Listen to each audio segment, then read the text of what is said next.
All right, everybody, what's going on? It's your boy Jay Banks. Another episode of the Powwow. I got my guy AI here. Hey, what's cracking, up? bro? I How actually we doing? wore the AIs just I for see you, you. man. I saw the Allen Iversons. Those are so dope. These are the Yeah. Candylands, bro. Check this Yeah. out. It's got Allen Iverson right here with the dreads as a little Candyman, Candyland. What was that? A planchette? What do you call those things? The Rainbow Trail. Yeah, bro. It's got grass on the tongue, the pink dots on the Yeah, on those the are toes. sick. Yeah, Yeah, bro. Candyland. Right? Man, I was so surprised. I was surprised. I got these for retail right when they came out, man. I don't know what they're worth now. I don't know. I haven't seen anybody else wearing them, so I don't know if anyone else rocks. I've never seen them before. Purple polka dots, Yeah, man. they're sick though. I'm in. It fits. Yeah. It fits the fit for me. Oh, it does for You sure. know what I mean? I got the Crenshaw on. Yeah, we just got those back in stock too, man. Yeah, man. So we've got a good Nipsey. we've got a good podcast today, Yes, man. sir, we do. Something that's been going on in Kentucky, which it kind of just came out of nowhere, man. With our governor Andy Brashear, Mm-hmm. making an executive decision to try to legalize marijuana in the state of Kentucky. Huge. It's huge. And of course, we've always got our good friend and doctor James Weeks over here to discuss everything and to tell us what we can do and who qualifies for it and is this actually going to happen, because there's a chance that it can be thrown out before it even reaches January 1st, which is the effective date of the legalization. Mm-hmm. But we'll go ahead and turn it over to James real quick, man. Tell us about your business, man, a little backstory, and then we can go from there. Yeah, appreciate it, guys. Thanks for having me. And, Absolutely. Yeah, so I'm Dr. Weeks, James Weeks. I'm an internal medicine doctor, and I historically have practiced in the hospital, and for the past 3.5 years, I switched gears and started doing more on the medical cannabis consultation and recommendations in Ohio. Ohio passed medical marijuana in 2016. Man, that long ago already? That's crazy. Right. I feel like it was just a year ago that the Bud Man was running around Cincy trying to get the legalization. Yeah. Did you see the Bud Man character that Yeah, they were trying to bring Buddy. in? Buddy, yeah. Buddy. That's hilarious, dude. Where's that suit at? Yeah, Right? that suit Where is that? Man. suit? killer. Dude, That it was. would have been the best Halloween costume, man. Oh yeah. They got a lot of flack for that. That was like national news, that Buddy costume. But yeah, it would have made it recreationally legal in 2015 if that law would have, when we voted in Ohio. Bro, with they Buddy. were gunning for the moon on that one. Yeah. They wanted like medical marijuana and recreational. Just and move straight to then- recreational. Yeah, and then what? Like there was 20 people that were basically going to be like the kingpins of Ohio. That And that's how they, Yeah. And that's how they Yeah. got it. That's what ended up happening, and the media swayed people, even people who would be avid. Yeah. Oh, yeah. Very much so wanting to legalize cannabis would vote against that. But and that's crazy to think. because what's interesting is what we've seen now is that it's actually kind of monopoly in a sense, because yeah. you have to be very wealthy to be able to get a license anyway. Produce all that stuff for sure. You have to have millions of dollars. Yeah. So you've already kind of filtered 99.9% of people out. Right. Right. So, Remove yeah. any competition, any gate. You just move them if you have the money. Right. Yeah. Correct. Yeah. Yeah. So we've been doing the medical cannabis recommendations for 3.5 years, and it's been very interesting and very rewarding. We've seen a lot of people that have been struggling with different ailments, from chronic pain to PTSD to cancer to neurological illnesses to people who have rare conditions that nobody knows what to do with, and people who have had complications of COVID that nobody can know what to do with, and then somehow cannabis seems to alleviate these ailments. And so it's been great, and I've been happy to be able to do it. And I think back like in my career when I was like in college and when I was in like med school, would I ever think I'm gonna just be talking to people about marijuana, cannabis all day long? Legally, yeah, Right, as your yeah. profession. And it's still shocker, you know. And Yeah. I mean, but you're on the forefront of this, man. You've been doing this for a while, and you've been an advocate for it. And like for people like me, like I've been against marijuana all my life, man. I've broken up with girlfriends over it. I went into my 30s without ever touching marijuana. But I feel like I feel like Joe Rogan. I feel like I've been lied to. Like, you know, people are saying, oh, it's a gateway drug and you don't want to get into it. And, you know, for me, like, I never wanted to put the smoke in my lungs. That was just something I didn't want to do. But after the eye, I was having so much pain. And, you know, I think one of the reasons why Bashir wants to try to push this through is because, you know, like when I went to go get my surgery, the pressure in my eye was at a 44 and I had no headache at all. And he was like, bro, like, if you don't have a headache at 44 pounds of pressure in your eye, he's like, then I can't imagine what your pressure's at when it does hurt. So he's like, he filled me a prescription, 3 pills, take it Saturday, Sunday, Monday, and then come in on Monday and we'll see where your pressure's at. And if it's at a 12, we can do the surgery. So I went to go fill the prescription and they wanted $157 a pill. So it was like $400 and something for 3 pills. And I called him and I was like, hey, can I get the generic prescription? He said, that is a generic prescription. And I told him, I was like, bro, I am not going to spend $400 to get rid of a headache that I don't have. And he, like, this is the only time that I've heard a doctor tell me this. And I've been to probably 30 doctors about my eye pain. And it's all been the same rebuttal. It seems like they're all reading off of a script, like, this isn't what you want to do. You know, you'd have to smoke weed 24 hours a day to get rid of the pain, which isn't true. But the one guy was like, look, if you can get marijuana safely, smoke it this weekend, come in Monday, and we'll see where your pressure's at. Never smoked it before in my entire life, but me and my mom got some, and I'd hung out at her house, and I smoked with her. And we went in Monday, my pressure was at an 8, and they were hoping to be at a 12 with this $400 and something worth of pills, right? So, you know, just a couple joints, and Monday I was able to go do the surgery, which is, it's crazy to me to think that there's such an off balance of like $400 for 3 pills or, you know, a $40 bag of marijuana. Yeah. You know what I mean? And it's the results were better than what they would have been with the pills.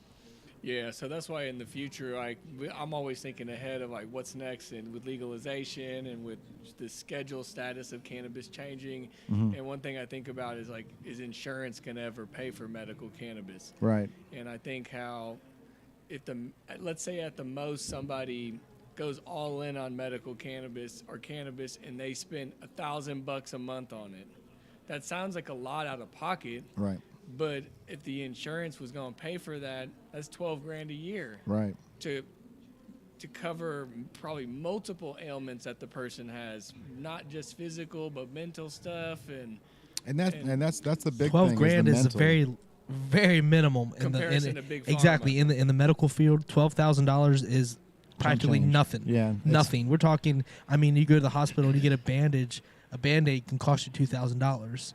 They can put whatever price they want. That's just the way. What did that dude say? The Band-Aid was $700. I think I saw that last week that somebody actually showed. A $700 Band-Aid. Yeah. I know if you get a wrap, it can be thousands of dollars just for your wrapping your broken limb. Like, that's insane. When you could get the materials for but $10, but it costs you thousands to get a medical professional to put it on your arm. That's just. I mean, that's as robbery as it gets. So if you can get $12,000 for a whole year, insurance should cover that. I mean, that should be the bottom of the list of what they're trying to cover. You know what I mean? Right. It's easy to cover. Yeah. And marijuana goes a long distance for many different things. It helps, I mean, sleep deprived people, pain. There's so many things that it can cover for it to cover that at that cost. Yeah. And it's, I don't understand how we're still looking at it like it's a problem. You know what I mean? It's mind blowing to me. And like a legit, like logically, just even if you didn't smoke and you're on the outside looking in, like how there's enough proof of product. You know what I mean? We've seen the cases, and obviously just like in Jay's case, like obviously that was, you can't lie about pressure. Pressure is what pressure is. Like, exactly. So the proof is right there. I just don't see how. Where someone and groups of people are holding it back, and if the money's holding it back, it's not going to go further. Yeah, we're getting there though. But absolutely. Absolutely. And so like now, in the United States, there's 37 states that have medical marijuana law.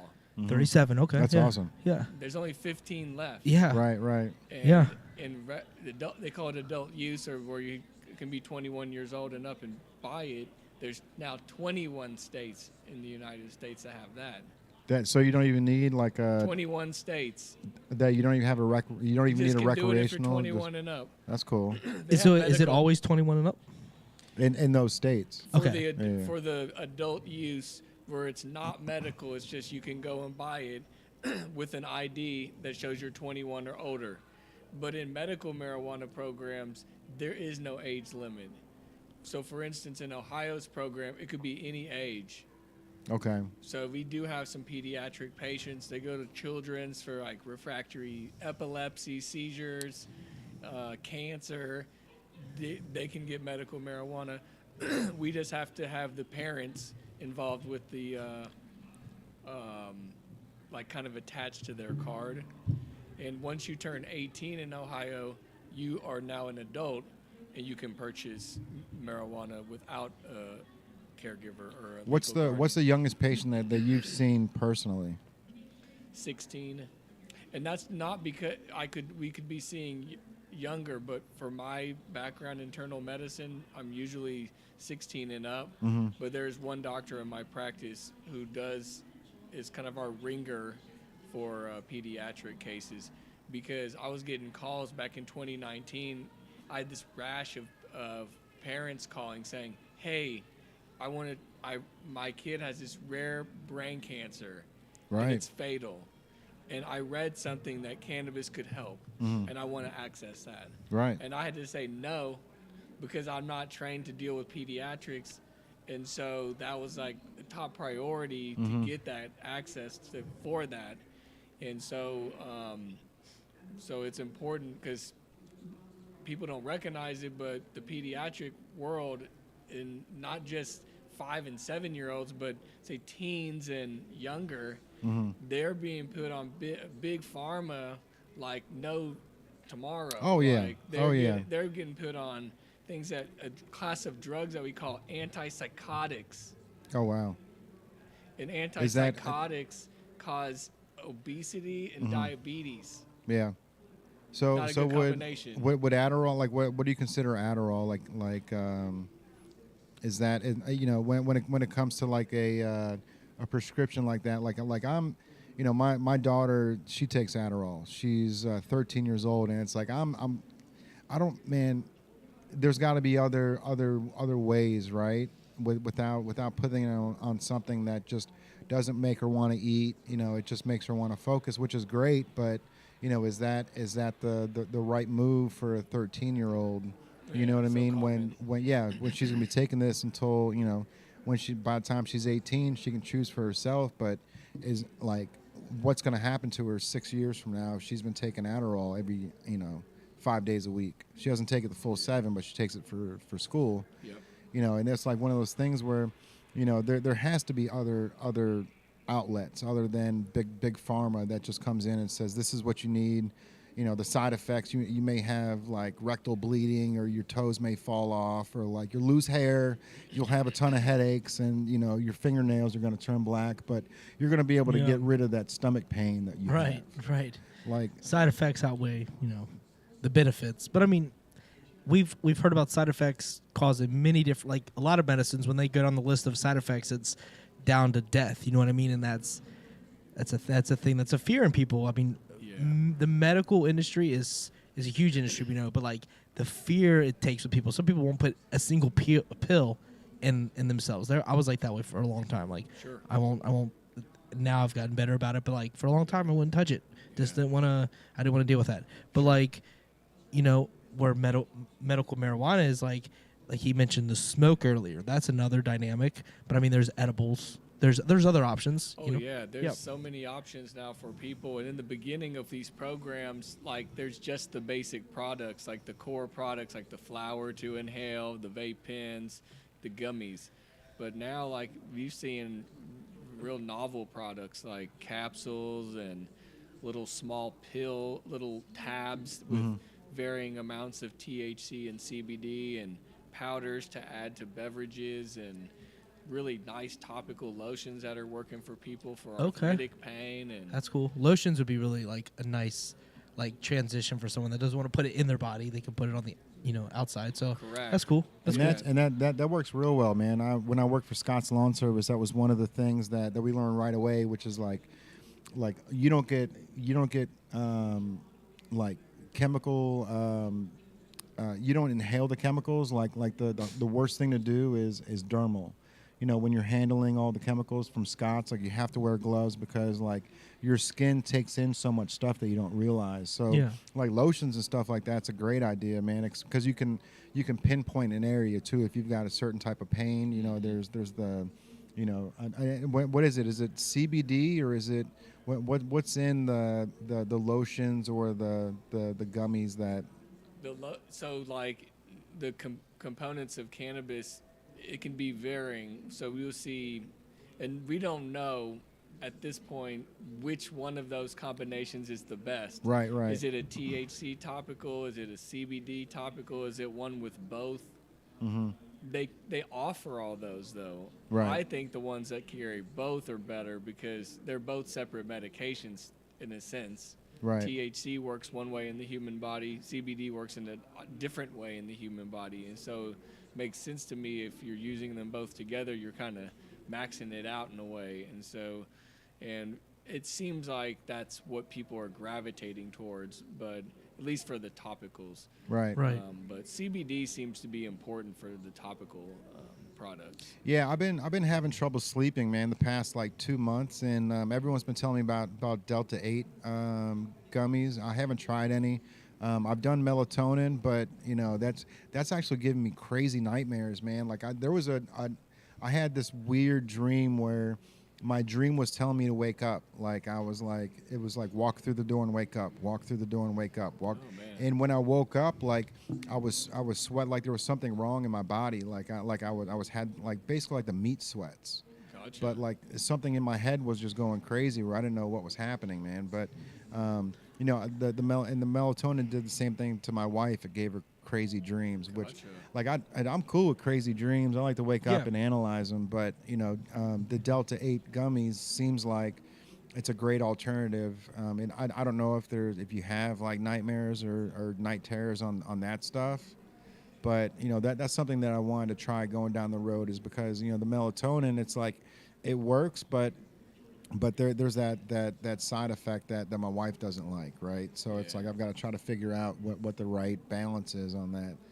So I don't know. If I've tried melatonin. It does a little for me, but I've got pretty severe insomnia, so I'm like up late without even trying. Like it's just my brain keeps going unless I'm at the point of exhaustion, make me pass out. It's kind of rough. But melatonin has worked for me some, but it's just I don't know. I feel like my body's gotten so used to it. Sometimes. Shout out to Nick from Illico. What up, big dog? Hey, what up? What up? He's here. He's here filming for the reality show that we're doing, man. I appreciate sir. everything you got going on. Yeah. And it's Illico Media, man. You can we'll link him below so you can tag him and see everything going on that he's doing. He does You great work, man. Yeah, he just got off the set of Bang Bang. Yeah. He's like, I'll be here. But yeah, like it's rough having the sleep deprivation because it's like my body needs it, but my body isn't giving it to me. It just keeps my brain will keep me up, and then before you know it, I'm looking at 3 a.m. and later, and I've got to be up at 8 a.m. or 9. You know what I mean? Like you can't function. but I've got to. I have no choice. I just keep going, and then my body will crash eventually. But melatonin hasn't really. It does a little. I can feel like the down, like that little like that feeling of like kind of sleepiness, but I never really get to the point of like I'm gonna go in a deep sleep. And then once I finally do, it's great. But the alarm clock wakes you up, so that's where that medical aspect really helps. It's definitely on the. Oh yeah. Yes, exactly. For So sleep. That's for probably sure. With if I could think of like the maybe say top 3 things that people say that they get benefit from cannabis after they've been using say the program for like 1, 2, 3 years, it's always pain, sleep, anxiety, and Jay was talking about Delta 8 THC, which is kind of what they call a cannabinoid, which is a major component of the cannabis plant. The type of THC that most people use when they smoke it or inhale it, over the past thousands of years is delta 9 THC. So, Oh, okay. Delta 8 is what they're doing is they're taking the hemp plant and they're extracting CBD from it, and then they're taking CBD and they're adding a chemical to the CBD to convert the CBD structure to a variant of delta 9 THC, which is delta 8 THC. So that's a semi-synthetic. Okay. So it's a chemistry process. So the good thing is, which is what we're here to talk about, which is hopefully Kentucky allowing medical cannabis, is that people won't have to get delta 8 THC, which is a loophole. They'll be able to get delta 9 THC. And also the other component for that's really good for sleep is CBN, Oh, that's new. cannabinol, and that's Okay. aged THC. And HTHC? Aged THC. Aged. Okay. Aged. Okay. Like aged bourbon. Aged THC. Gotcha. So I remember a guy, he said, "Oh, I wanted to ask you, doctor, I had this weed, and it was about to be Thanksgiving, and I had all this family coming into town, and I hid it, and I forgot where I hid it, Oh, shit. And Now like- he's got HTHC. and 2 years later, I found it, and I smoked it, and it was so strong. It was the strongest marijuana that I had ever smoked." But it was all crystallized. And I said, I bet you were kind of smoking THC and CBN, because a lot of times people will say that the cannabis is strong because it sedates them. Right, So right. if you're inhaling cannabis and you're all of a sudden yawning and you're like drifting off to sleep, you'll say that's very, very potent. Right. And because you're ingesting CBN. And so now the companies have been able to figure out how to get the CBN and isolate that, and then they offer you drops under the tongue or gummies with THC and CBN. To be honest, that's probably like in the top 5 things that have been just game-changing in regards to Revolutionary. cannabis Yeah. over the past year and a half or so, because again, everybody's dealing with sleep insomnia. Especially at this day and age. I was going to ask Andrew if it was, if he was part of the thumb scroll, because that was one of those things, man. If I'm laying in bed trying to go to sleep and I'm on my phone like that, the light on the phone, the thumb scroll, it's going to keep me up for at least another hour. You know what I the mean? green screen, and that's part of it too. And the reality is like, how many good sleep medications even are there out there? Right. We've mentioned melatonin. Then other people use Benadryl. Not that good for your brain. Right. They even show that Benadryl, if you take that when you're elderly, it can cause dementia. Yeah, and those side effects are crazy, man. But that said, the cannabis will cause you to. This is your brain on drugs here. It's like an egg frying. Right. But we're finding, like, I just read about that CBN. We're excited about that for sleep, but they're also finding that CBN, this was just in January, researchers discovered that CBN might block a critical path in what causes Alzheimer's dementia. Oh, wow. And so that's not really the brain on drugs, really. Right. It's the exact opposite. It's brain medicine. Yeah. That's that's one of those things, man, where we need to, we haven't been testing too long, right? So we don't know the benefits of marijuana. It's always been a scheduled drug. I swear I'm gonna get this gnat out of here, man. There's one gnat that just loves our bourbon that we have. Every time we open up that bourbon, that gnat is like, "What's up, player? Yeah. Back again." Back again. But the research hasn't been there, right? Like it's been a Scheduled 1 drug for so long that they're not allowed to do testing on us now. Recently, they're doing testing and finding out that there are all these other benefits to cannabis that we didn't know about, man. Yeah. And that was one of those things where that's the only thing that'll make me want to apologize to a customer service rep. You know what I mean? Like if I get off Cincinnati Bell and it's just like I want to call her back and apologize. Like, hey, I apologize. I know I'm late on my bill. there was no reason to take it out on you, so I want to Yeah. apologize. But there's no other drug on the planet that'll make you want to do that. I mean, maybe there is, but I've never done them. But Yeah, same. There's definitely alcohol an doesn't make introspection. you want to call somebody and apologize. No, alcohol makes you rage. Yeah, it does the Yeah. exact Yeah. opposite. And that's the thing is people. I mean, I don't know where you guys are in the conversation, but I think alcohol, the fact that it's legalized and it's totally open to do whatever you want with it, and there's just don't do it and drive. That's about all you get on it. Don't do it and drive. And weed's like, don't do it at all, or you don't get this job. Right. You know what I mean? Like, Yeah. you're not even in the running for the job if we test you and you're positive there. So, Yep. but Yeah. alcohol is like, don't drive. That's about it. Be there Monday, but don't drive. You know what I mean? That's and when you get and it brings out rage in you. I've seen alcohol do some nasty things to some Sure. really good people. You know what I mean? Yeah, one thing about the driving that's always it was an interesting idea that I thought about, which was, hey, if somebody is drinking, there is actually a limit of alcohol that they can have in their system legally to drive. Right. But if you consume cannabis and you get in your car to drive, there's no legal limit that you could have to drive. Right. That's a hypocritical thing right there. For sure. You're saying that you can drink alcohol and there's a limit of that you can safely drive. Right. That's But true. If you had a tolerance and you smoked a little bit of cannabis or took a low dose gummy and you knew your limits and you could drive easily, yet I know a couple legally- people that probably be hammered on .07.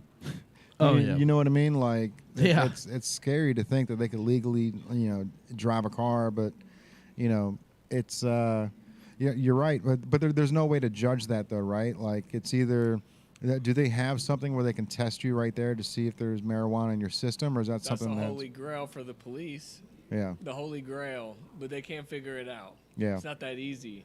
it's like because- weeks process to get something like that, right? Yeah, because cannabis is very interesting that it's stored in your adipose tissue, the fat of your body.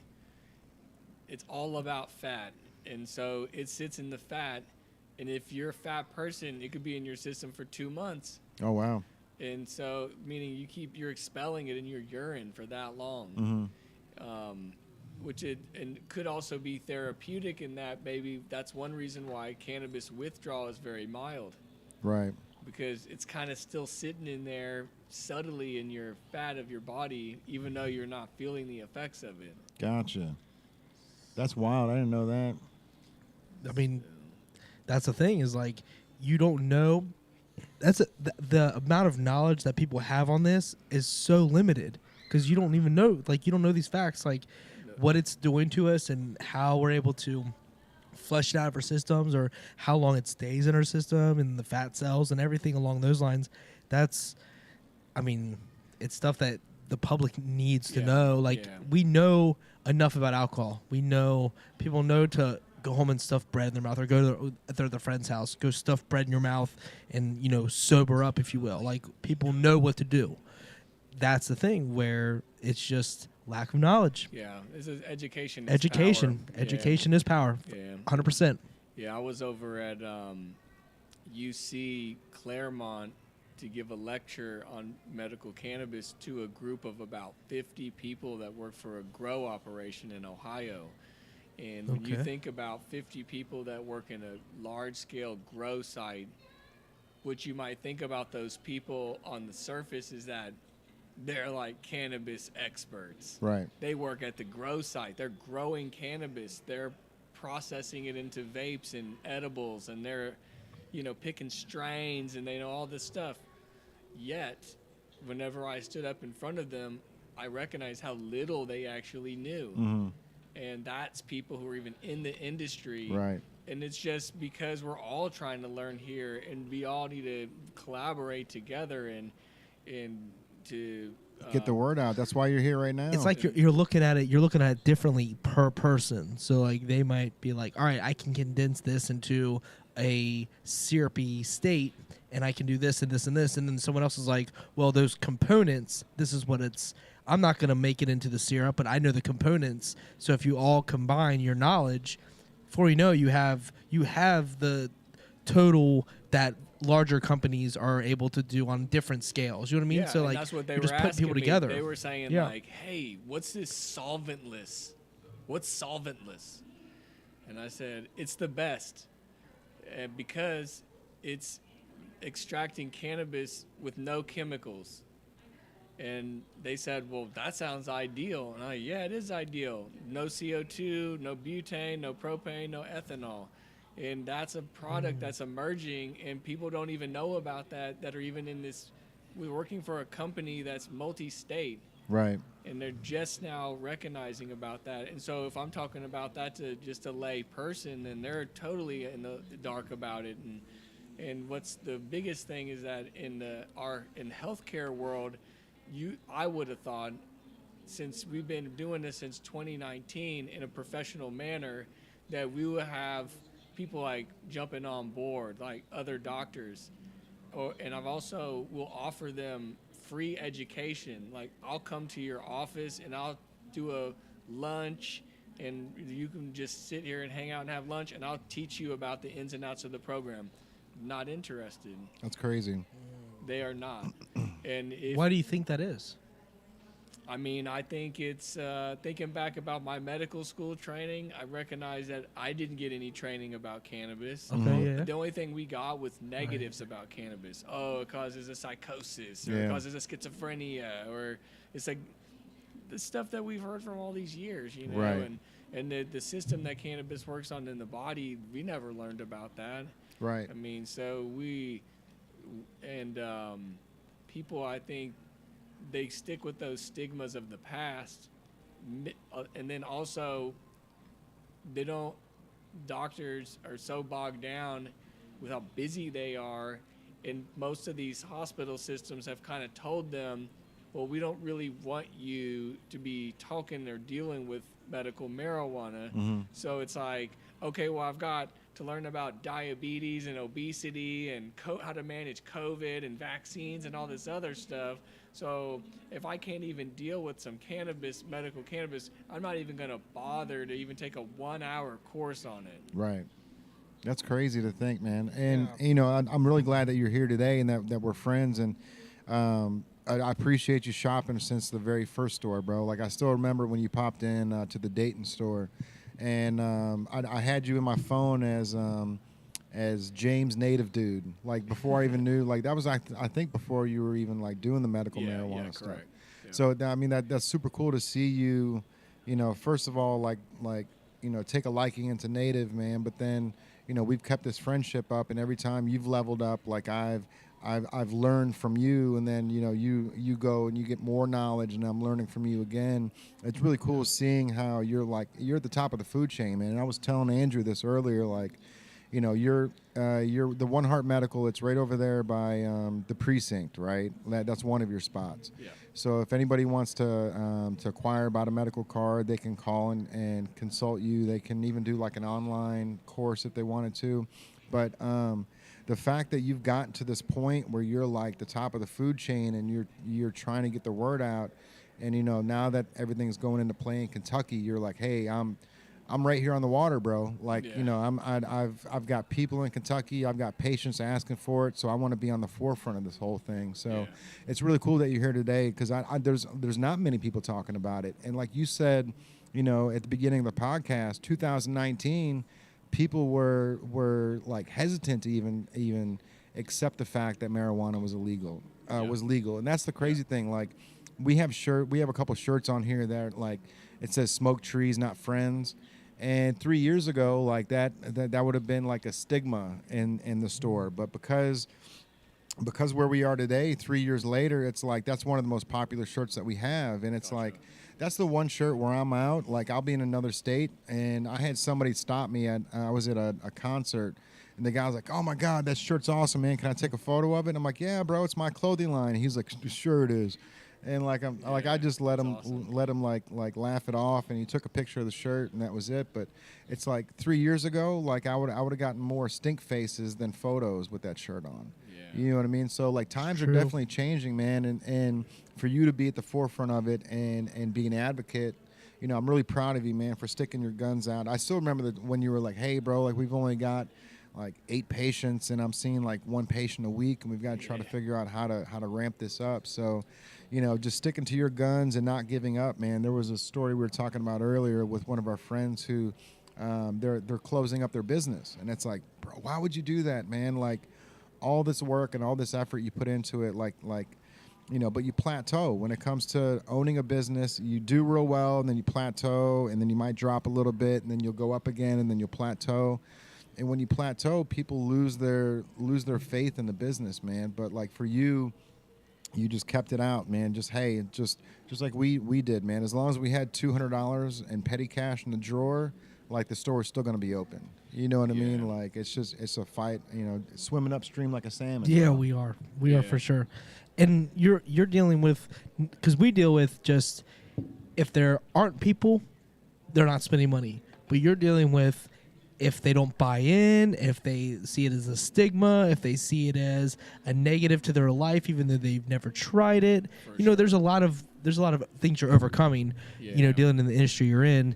And I'm sure a lot of awkward conversations you have with people that aren't on board yet, and you're like, and like, because you have the college education, you've got everything behind on a normal, obviously getting any kind of in the medical field is a goal worthy thing. But like, people might respect that, but when you bring in, I deal with medical marijuana, I'm sure conversations can get a little awkward. They can get a little like, wait, who am I talking to? Yeah, no, should for I be talking to this guy? Like, some people will say like, what did you do to get to be able to do this again? And I'm like, well, I'm a doctor. And they're like, you are? And I'm like, yeah. I'm like, what do you think is going on here? Right. But yeah, no, I mean, I would say like in the beginning, we would see probably a fair number of people that had some experience with cannabis and some with a lot of experience. But then as time has gone on, there's more people that had never used it before. And that's young and old people, and they're just like, nope, never used it. And I'm like, really? And they're like, what about in high school? Nope. What about in college? Nope. Never even tried it. And like, imagine the educational like barriers to that. Oh yeah, because they've been fed the same thing that me and Joe Rogan have mixed for with 30 stigma. years. You see mixed stigma with being naive to it, and all these lingo and stuff like indica and sativa and the different ways you can take it, and telling you all these other confusing things like CBN and people like, they kind of like, I sometimes when I do consultations, I'm like so excited that I'll just bomb people with knowledge too much. And they're like, their head is spinning, and they're like, just tell me what to buy. Right. Right. And I'm like, I got you. Like, and I have to do like these little periodic breaks and say like, don't worry, I've got like an educational handout I'm gonna like give you that reminds you of all this lingo and stuff. And we keep trying to come up with ways to educate people because it is hard. And I've thought about even doing like a little 2-3 minute video where people, come into the office, and it's just me doing like a beautiful quick spiel on the ins and outs that they could watch on like an iPad. Right. And then whenever I can pose some questions to them as well, like, when it's time to meet with me or my partner, think about like what kind of ways you'd like to use this. Do you want to inhale it? Do you want to just ingest it? And we can kind of cut to the chase. And so, but I've changed, I call it the spiel. Like, I give it to most of the patients in a similar way, but that's evolved multiple times because I recognize barriers to their educational, like figure this out. Recognizing people who are quitting on this. Like, they take cannabis, they think, hey, I'm going to give this 1 pack of gummies. I'm going to do this. And if 1 pack of gummies doesn't ail me, I'm out. And I have to set them, sometimes I have to tell, now I recognize that, and when I get these new patients to cannabis, I have to tell them like, hey, this isn't going to happen overnight. It might. Some people have miraculous outcomes with 1 use over the weekend. Right. but because their body needs it and they're really ready for it. But some people, they got to dig a little bit more. And Yeah. you might need to trial a few different products and different doses and let your body adapt. Yeah, it goes into your fat cell. It goes into you, so it It's- has to take time. Take time. Yeah. And so you got to give it time. Don't give up. Yeah. Because if you give up, then you're going to be struggling again like you were doing, what you're talking Right. about now. And so it's almost like, in a way, that I've become a coach Sure, to the absolutely. person as well. 100%. But It's different than the pharmaceutical pill, because where a pill might, you know, There's go a- there's- right into the problem. You know, when you take pain meds, it goes through your whole body, but it just finds the spot, right? It finds where the pain is, and then it takes care of it. Where this is like your body has to build up a tolerance. It has to get used to what you're putting in your system, and then over time, all of a sudden the pain alleviates, or your sleep your deprivation goes away, you know, your mental illness kind of alleviates, you start to mellow out, or whatever the case may be. So I do think the timing and taking that getting your body acclimated is a huge thing for people to understand, because it's sure. definitely not overnight. It's won't not. it won't, like, you might be able to smoke and it hits you, and all of a sudden people get paranoid a lot is a pretty common thing I've heard. Yep. And I've experienced it to a tiny degree a long time ago, but like now it's not the same for me. But like the paranoia people experience on the hit, Correct. but like with pain and like isolating like shoulder pain and stuff like that, it takes time. Your Yeah. body has to get used to it. Correct. So you talked about sativa and indica, and I know hybrid as well. How often do you, like, when someone brings you their problem, do you Diagnose it to, like, yeah. Do you like kind of sleep hyper deprived. focus for sativa, Yeah, indica, we're catering hybrid that. of, Yeah, of we both? try to cater that. And Yeah. try to say, like, so, like, for instance, people will come, like I have a patient today that came in with PTSD and anxiety. And she's never used cannabis before, 27 years old.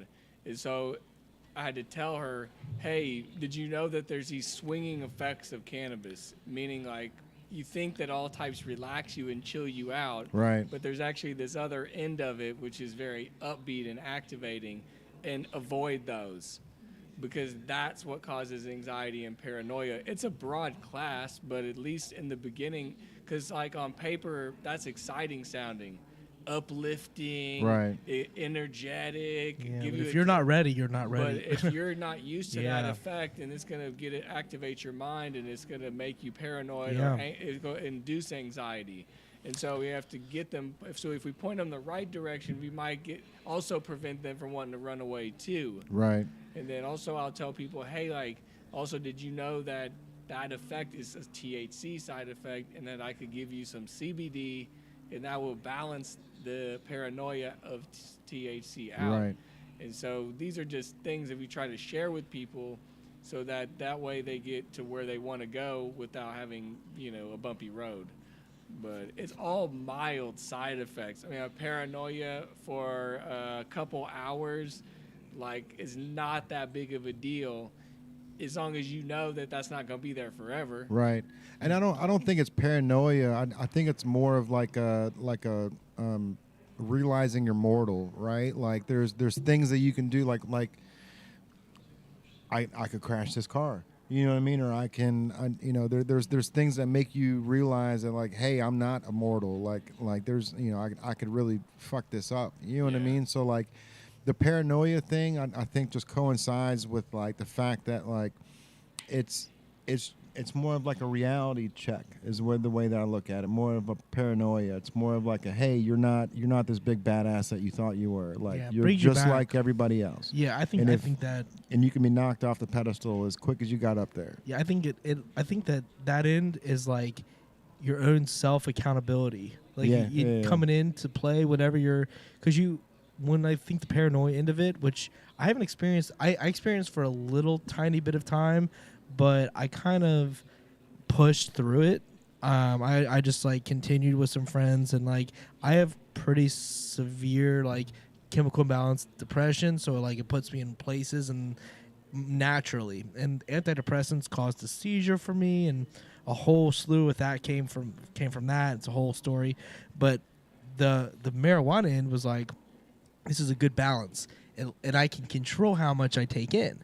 I'm able to control what I'm putting in my body, and I'm educated on that front. Yep. And I think that the paranoia end of it, I kind of pushed through because I knew at the end of me experiencing anything with marijuana was gonna taper off, and life would be exactly as it was before I hit the pen, take an edible or anything. Yeah. Life is gonna be the same exactly as it was before, and knowing that removed my paranoia of fear because Yeah. my brain goes all over the place. But I'm like, you know what? Everything that happened before is exactly the same as after.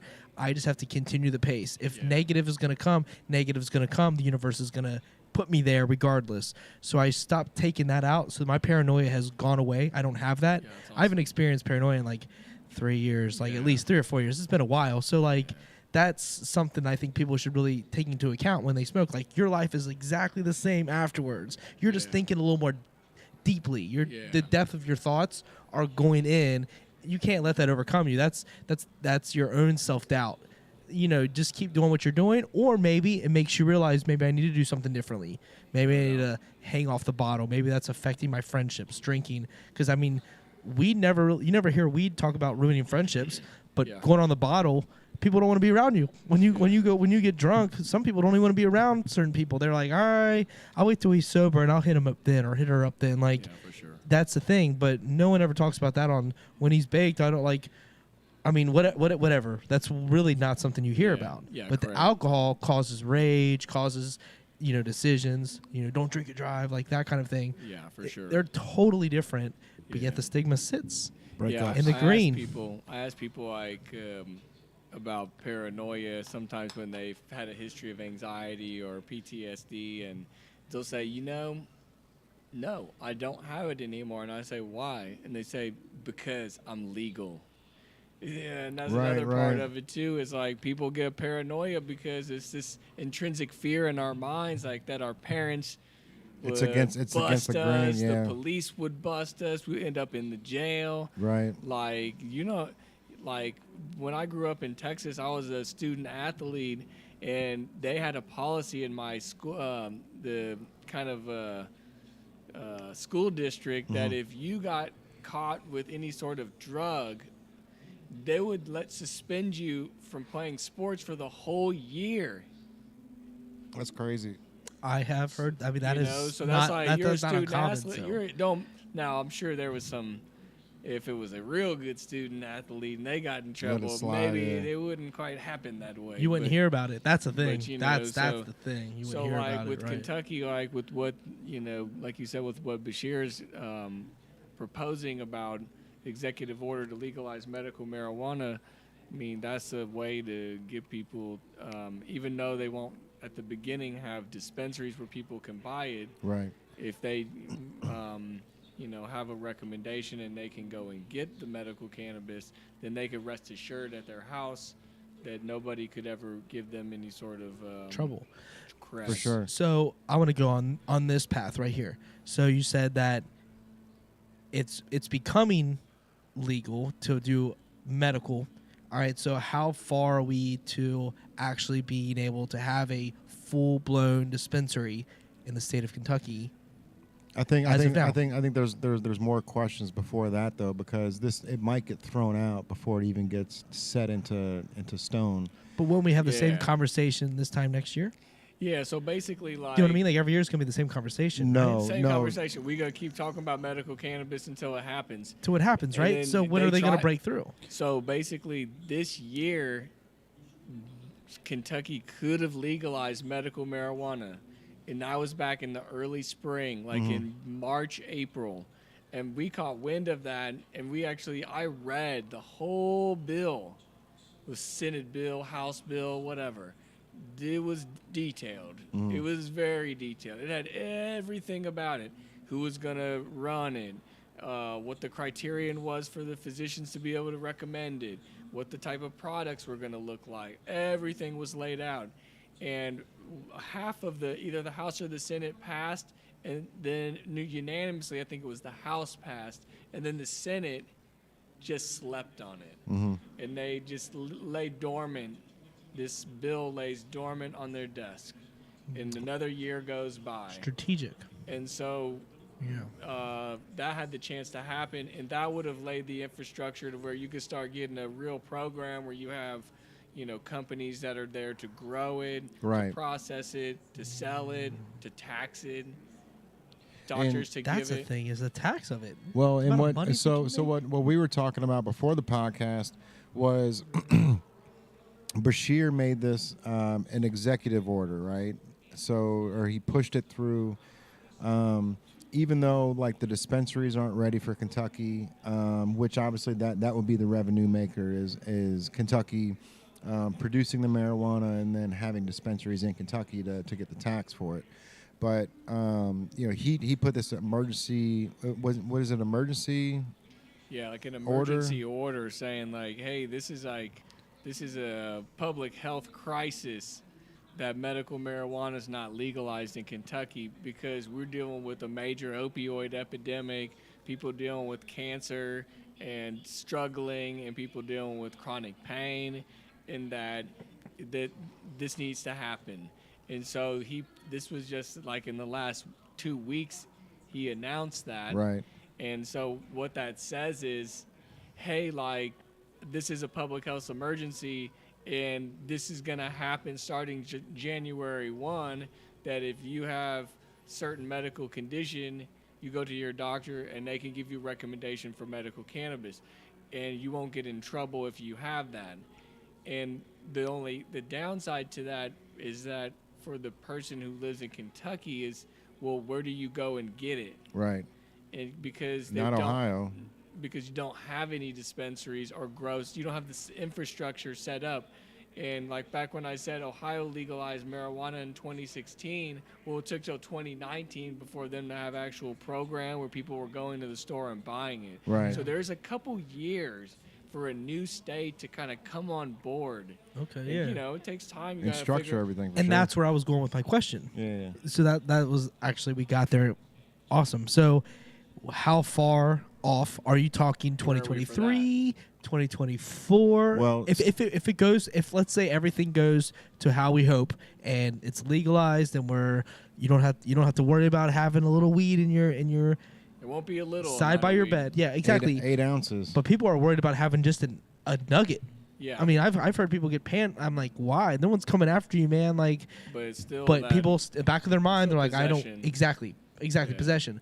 But like, when are we gonna be able to go down and go to a dispensary that you're in Kentucky. Yes, exactly. Yeah, so basically, like, if this rolls and in January, so what will happen in January is a person could come and see a doctor, if that's a Kentucky resident, go to a doctor that's board certified in Kentucky, and then they can, if the pros outweigh the cons, if they have a certain number of medical conditions, 21 of them are on the list, that they could give them a written recommendation, and then they would take that to a state that would allow them to buy marijuana in their state, which at the moment for say northern Kentucky, the only two places that they could would be Illinois or Michigan. Ohio is the right answer because you can see it from here, yet Ohio does not allow reciprocity, which means reciprocal Cards, yeah. we let people come to from other states to use our dispensaries. They don't allow that at the moment. And there are only three states that have that, where you can't have like an Arizona medical card and go to Ohio and buy it. Is that Yeah, is that what there's I've some heard? states that allow it, but you could go to Illinois and like we've had patients call us from Kentucky over the past 3 years, and they'll all say, "I can't give it to you, but you can drive 2.5 hours to Illinois and get it." And they're like, "But it's illegal though." Right. And so that would be the scenario that we Kentuckians would have to do in the interim in the beginning. But if that rolls and that's allowed, I would imagine that Jan, Feb, March, maybe once the new governor's reelected, whoever that is, then this process would be moving forward where they would create a body that would be overseeing this and would create the make more detail into the law that he's written in the executive order. Start figuring out how to issue the licenses to the dispensaries, the growers, the processors, and then you roll from there. And of course, these companies are ready to go. I mean, there's plenty of people, I'm sure, that are Just waiting for the go for the green light. The internal infrastructure on their own business to supply all the. I mean, that's a lot of patience. I mean, if you're talking Kentucky, that's gonna be an overflow of people that are interested once it's legalized. I mean, Ohio's been in the process in the movement, but now if you add Kentucky, I mean, people are no different. People are gonna be people, and weed is gonna make its move. It already has, obviously, low key under the table, if you will. But like, if it comes to the surface, to where now you can just go to a dispensary down in Covington or as far as Lexington, Louisville, whatever. When that happens, you'll be all set then. And I'd say if everything rolls, could be in the fall of 2024 kind of thing. Okay. But what would happen in the meantime is Ohio would want your money. Yeah, so they'll change their thing so They're gonna have they to, can accept medical cards. Yeah, I thought that's where I was going next with it. Like, is Ohio just going to jump on board because they should? That would be Tri-state would make most sense. They're going to have to. It makes sense, and those companies want that business. But what we're seeing in Ohio is the dispensaries are maxed right now. We're about to get an expansion of dispensaries in Ohio. There's only 58. They're adding 73 more. Oh, wow. Oh, wow. And so, doubling up, yeah. And so Cincinnati, city of Cincinnati, in the 275 loop has 3. Mm-hmm. They're going to have 11. Nice. Very and cool. So, and they're like Eastgate and Milford. And that lowers the price of marijuana in the dispensaries. Yep. Once you have that many, yeah. And then if the state, they have the chance to expand the cultivator size and potentially allow some other expansions, which would give you enough space and product to supply, say like Lexington and Louisville, north of Louisville. Yeah.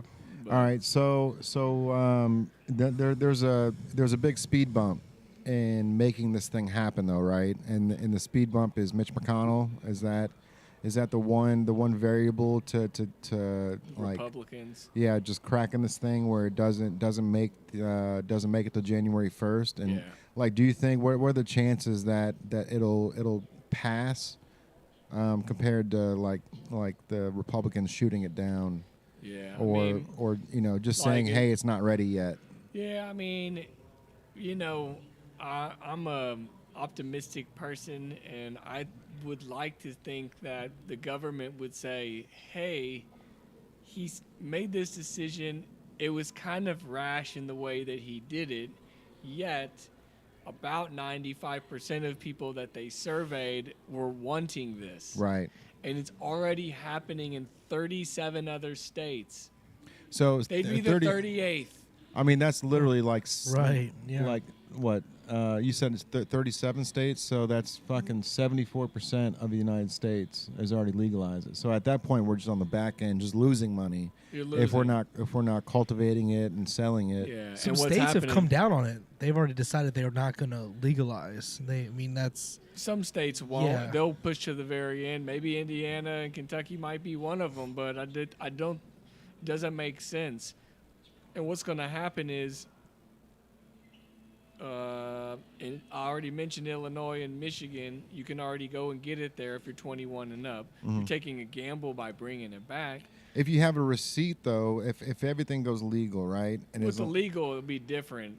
But the old way, say this across the state lines, man, you're trafficking. Yeah. Yeah, but also there's some other things happening which might have been also part of the move to get Kentucky to do this, and why the politicians might just say, let's just let it stick, which is because Missouri just legalized recreational.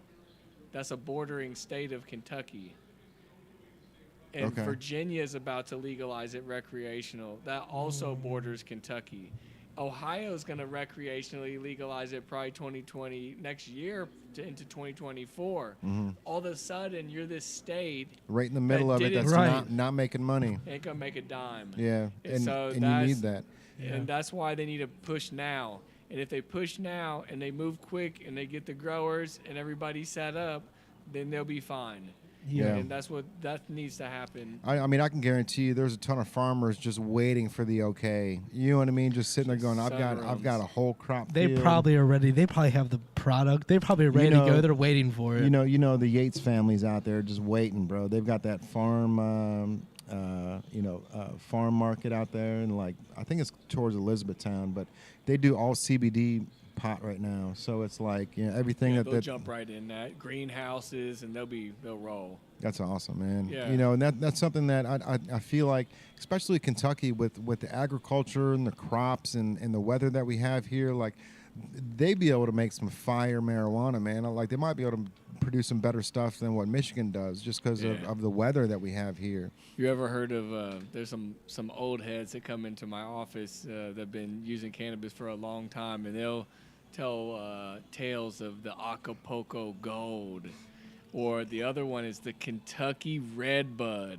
Oh, I said never heard of that one. And they say it was red, man, and it was all I wanted to get back in the day. It was either that gold, it looked like gold, or red. That was that Acapulco Gold. That was that one that Dave Chappelle was all flipping out about in Half Baked when he was up in the office. He's like, Acapulco Gold, grabbing his chest like, oh my god. Oh my god. Yeah. So these are like these old. They call them Landrace strains, but we would call them like OG. Oh yeah. OG strains from like long ago. For sure. Now everything is crossed and stuff and hybridized. So how does that go, man? How do you keep like? Is that just like one farmer that has like that Acapulco Gold, and he's just not crossing it with any other strands and making it pure? Like, I mean, like you got to be thinking about this thing almost like dogs or pets. How like, it would be cool to crossbreed these two, but we're losing the effectiveness of the OG Kush. You know what I mean? And that's what's so cool about it all. We don't get to see those things in Ohio and Kentucky because we're not even close to being there yet. Right. But they do these. Imagine like if we fast forward 5 to 10 years and we are buddies with the grower, and the grower says, "I got this new strain. It's the native Kush." Yeah. I'm in. And we are going to do native Kush. And so, but we want to make sure that native Kush is hidden right. Mm-hmm. So they're going to grow different phenotypes. It's the same seed, but they're going to just see once they put that seed in the dirt and they start putting some water on it, which ones are the winners. Yeah. The hardy ones that grow all tall and fat real quick. Mm-hmm. And then we're going to then taste them all. And we're going to assess, and we're going to pick one, and then they're from going to there, run with that. Yeah, okay. And they're just going to churn that, and that's the pheno hunting that people like Burner and Cookies and Gas House and these guys and gals are just testing and testing. That would be like everyone's R&D. favorite job, dude. R&D. Like just being like an ultimate agriculture. You know what I mean? Like I just grow plants and then I see which one smokes the best. Right, because I mean, I guess it's finite differences. Like you're like, all right, I'm looking for a certain headspace on this one, a headspace on this one. Yeah. How's my body feeling on this one? Is the whole body high? The head high? Taste? The inhalation. Yeah. The way that the like ash looks on the joint when they're like burning it and stuff. I mean, they're looking at. I would love to be the guy factors. that just names the strands. Like that was a job I wanted as a kid. I want to be the kid that named the Crayola crayons, bro. Yeah. Like when I started seeing these names on these crayons, I'm like, I can do that. I could have come up with a better name. Right. I'm probably like third grade. Like I can do this. Right. You know what I mean? Like right. Yeah. What's a crazy Fire truck red? Craziest strain names we could come up with. There's some crazy ones out there. What have we seen? Funny ones like banana hammock. I'm like banana hammock. That's not a good one. But I saw one the other day. It was garlic something. Garlic. There's all sorts of them, man. Garlic. You got garlic cookies or. It wasn't that one, garlic but mushroom onions. Yeah, it's like, bro, like, where do you come up with these things? But like every once in a while, you're like, oh, I can taste that. Yeah. People, and so in Ohio, Chicken and waffles. Right, right. That's crazy. the Right. Ohio program's a little more on the Secret serum. regulated side, so they have to run all these strain names by the state, Oh wow. and the state like picks and chooses. They say no, don't like the sound of that. Oh, that's terrible. Isn't that crazy? What? And Why? so, like- Why? Who gives this person that is getting the Yeah. final say, Yeah, the like, final it- stamp? Who gives them the right to?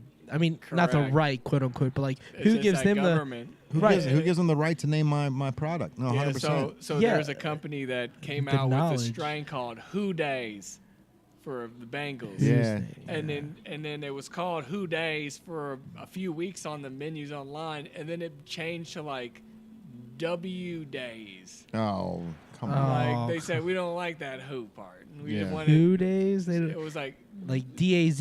DAZE, Yeah, yeah. after who? That's. I mean that. It feels like it should exist. But right. But they're yeah. like, no, you gotta. And then they're like, and they say we don't. They kicked it back, and then so they'll resubmit, and they'll be like, well, what about W Days? And Right. they're like, sure, we'll roll that. And They're now like, it doesn't "Okay." sell at all because there's no Nobody knows what the there's- hell it is. Yeah, There's there's no reference there's to no Bengals at correlation all. with the There's Bengals. no marketing Yeah. aspect to it. I mean, why would That's you? the whole point is the names, man. Yeah, exactly. Like, I mean, I remember like people talking about like Snoop Dogg and all his like strands and all His these. brand. Exactly, and like we're talking about brand recognition at that case because a name of a strand of weed is branding. That's all it is. Yeah. It's literally just like Purple Haze, and you know what I mean. Yeah. Like, I mean, I mean, there's Banana Kush and like a lot Runts. of Runts, These are Skittles. all the Z Skittles and Exactly, Runts and yeah, ice this- cream cake. And, Right, yeah. right. And like they seem like generic names, but they are names of legit strands and they're the Correct. same. Like, I mean, we have I mean, well, man, there's so many strands that I've heard about. Like Northern Lights. Northern Lights is another big one. Like there's Dude, big names that the best name out there is Alaskan Thunderfuck. yeah, Yeah, ATF. that's like always a Yeah. good one. ATF, yeah, Yeah, It ATF, always yeah. gives you a chuckle. When you Right. read that one. Yeah. Right, Yeah. and it's a good strand too. Like a lot of Yeah. people like that. So, I mean, there's so many for Ohio or whomever's making the decision. Like, oh, I don't like that name. We're not gonna call that. We're gonna call it ATF. That's Yeah, probably where yeah. they came from. We're Correct. like, you know That's what? what they would do. Yeah. They wouldn't allow it to be. Alaskan Alaskan Thunderfuck. Thunderfuck, wouldn't Yeah, allow so that. the ATF is the move, and we're gonna call it that. We're just gonna knock it down to 3 letters. Yeah. And And we just have to. We've just learned in this program that we just have to just kind of like Roll with the punches. basically we're Yeah. just pivoting bad. and twisting and turning, and we're just. But there's a registry where you have to register the patient in online. It's real clunky. People get real frustrated by it, and we just have to remind people, look, this is just It's a new. small step. Yeah. And once you're done with this step, then you got legal weed for another year. So Right. just be patient and let's roll here. And so what's going to happen in Ohio and Kentucky is if this law passes, then what you'll be able to do. So say, so there's 21 qualifying conditions that Bashir put on the list. Can we And name all 21? yeah, of them? there's what- a gang of them. I've got them here on my yeah, phone. Okay. let's go through those because I think that's It's a similar. It's a somewhat of a mirror to Ohio's program list, but Which the makes sense. The most common is chronic pain, and that encompasses so many things. That's arthritis. That's migraines. That's diabetic neuropathy. That's fibromyalgia. That's back pain. That's plantar fasciitis. That's TMJ. There's different types of headache that aren't migraine headaches. So Right. that's just a big one. And then they got PTSD and they got cancer. Yep. Uh, Cancer's number 1. ALS, Lou Gehrig's disease, epilepsy. These are the 21 qualifying. qualified conditions for medical cannabis There in it is. Kentucky Thank you, buddy. if this law passes. he got it in down to every 2020. bit. That's what we Yeah. need. So, Yeah. so number 1's cancer. Number 2's ALS or Lou Gehrig's disease, epilepsy, intractable seizures, Parkinson's disease, Crohn's disease, multiple sclerosis, sickle cell, severe and chronic pain, PTSD, which I think it's great that PTSD is on there. Cachexia or wasting, Cachexia. or wasting syndrome, neuropathies, severe arthritis, hepatitis C, fibromyalgia, intractable pain, muscular dystrophy. How do you say that? Muscular Dystrophy. dystrophy. There you go, dystrophy. Yeah. Huntington's disease, and All of them. HIV, AIDS, and the last one on the list is glaucoma or terminal illnesses. So it's a big one. So basically, the way it'll work is if you have that. So we can play a scenario out. So January 2nd comes, person comes and sees us. They bring in some documentation that shows that they got chronic pain, glaucoma, PTSD. We'll talk about that a little bit.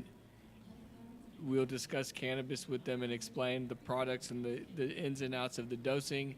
And then at the end of the visit, instead of enrolling the patient into the registry and the program and getting a card and all that, there won't be that. It'll just be us giving the person a written letter that says that they have a qualifying condition for Kentucky's medical marijuana program, and it'll have all of our information, like the doctor's name, their Kentucky license number, and they'll sign it. And then that person can take that paper to a state that's a legal marijuana state that will allow them to buy it, which, like I said before, is at the moment Illinois and Michigan. And you go to Michigan, and you can buy and to take back to Kentucky up to 8 ounces of marijuana. And they don't differentiate the type of marijuana. He didn't say flower, concentrate. So you can grab ingestible. 4 ounces of flour, 4 ounces of concentrate. And then you could come back. And Receipt. You gotta have a Gotta receipt. have the receipt. So Yes. you have your recommendation Yes. from the doctor, you have your receipt, you have your product, Right. you're legal. Yeah, those are the 3 things you got to make sure you have in the car. Because if you don't have that receipt, you're getting trafficking, bro. And trafficking's no joke. So make sure you have the three vitals, man. Your Kentucky card or recommendation, the pot that you want to smoke, and then you got to have that receipt to show that you purchased it Legally. and that you're bringing it back to Kentucky, which is kind of crazy to me to think that they're allowing that so as quickly as they are, and that's the one worry that I have about the rebuttal is somebody like Mitch McConnell saying the state's not making money off of it, so we're not like we're going to throw this out until we can get the right one, the right legislation involved where Kentucky's making the money. But this is the right step because this is getting Gets people talking. Gets people talking And gets people excited and gives people who are very desperate hope. And like I was saying earlier, we already had somebody call us, an elderly woman call us to book an appointment.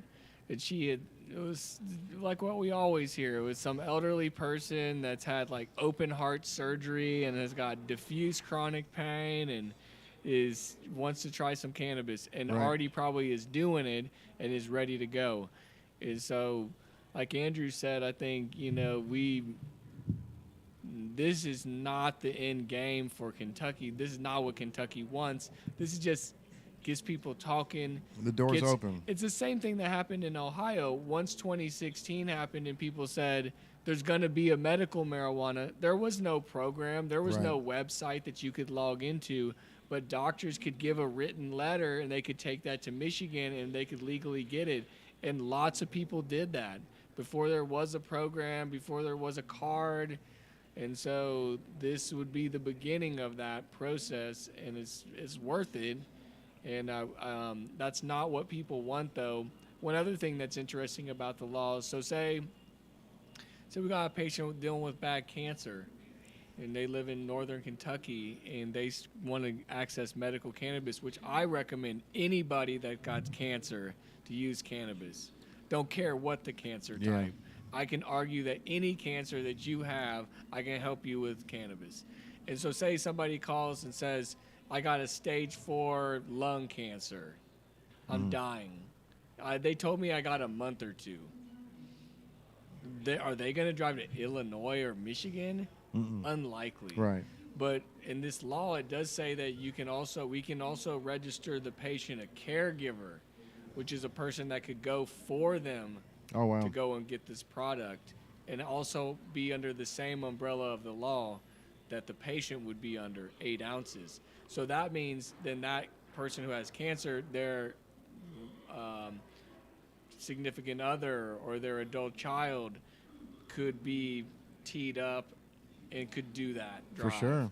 and bring it back, and then everybody feel comfortable and stuff. And we've talked to people about that in Kentucky, because I get referrals from cancer patients, and they'll call us and we'll say, because we have to filter on the phone. I've had to teach my assistants to ask, do you live in Ohio? Because we'll get these people trickling in from Kentucky, Oh, yeah.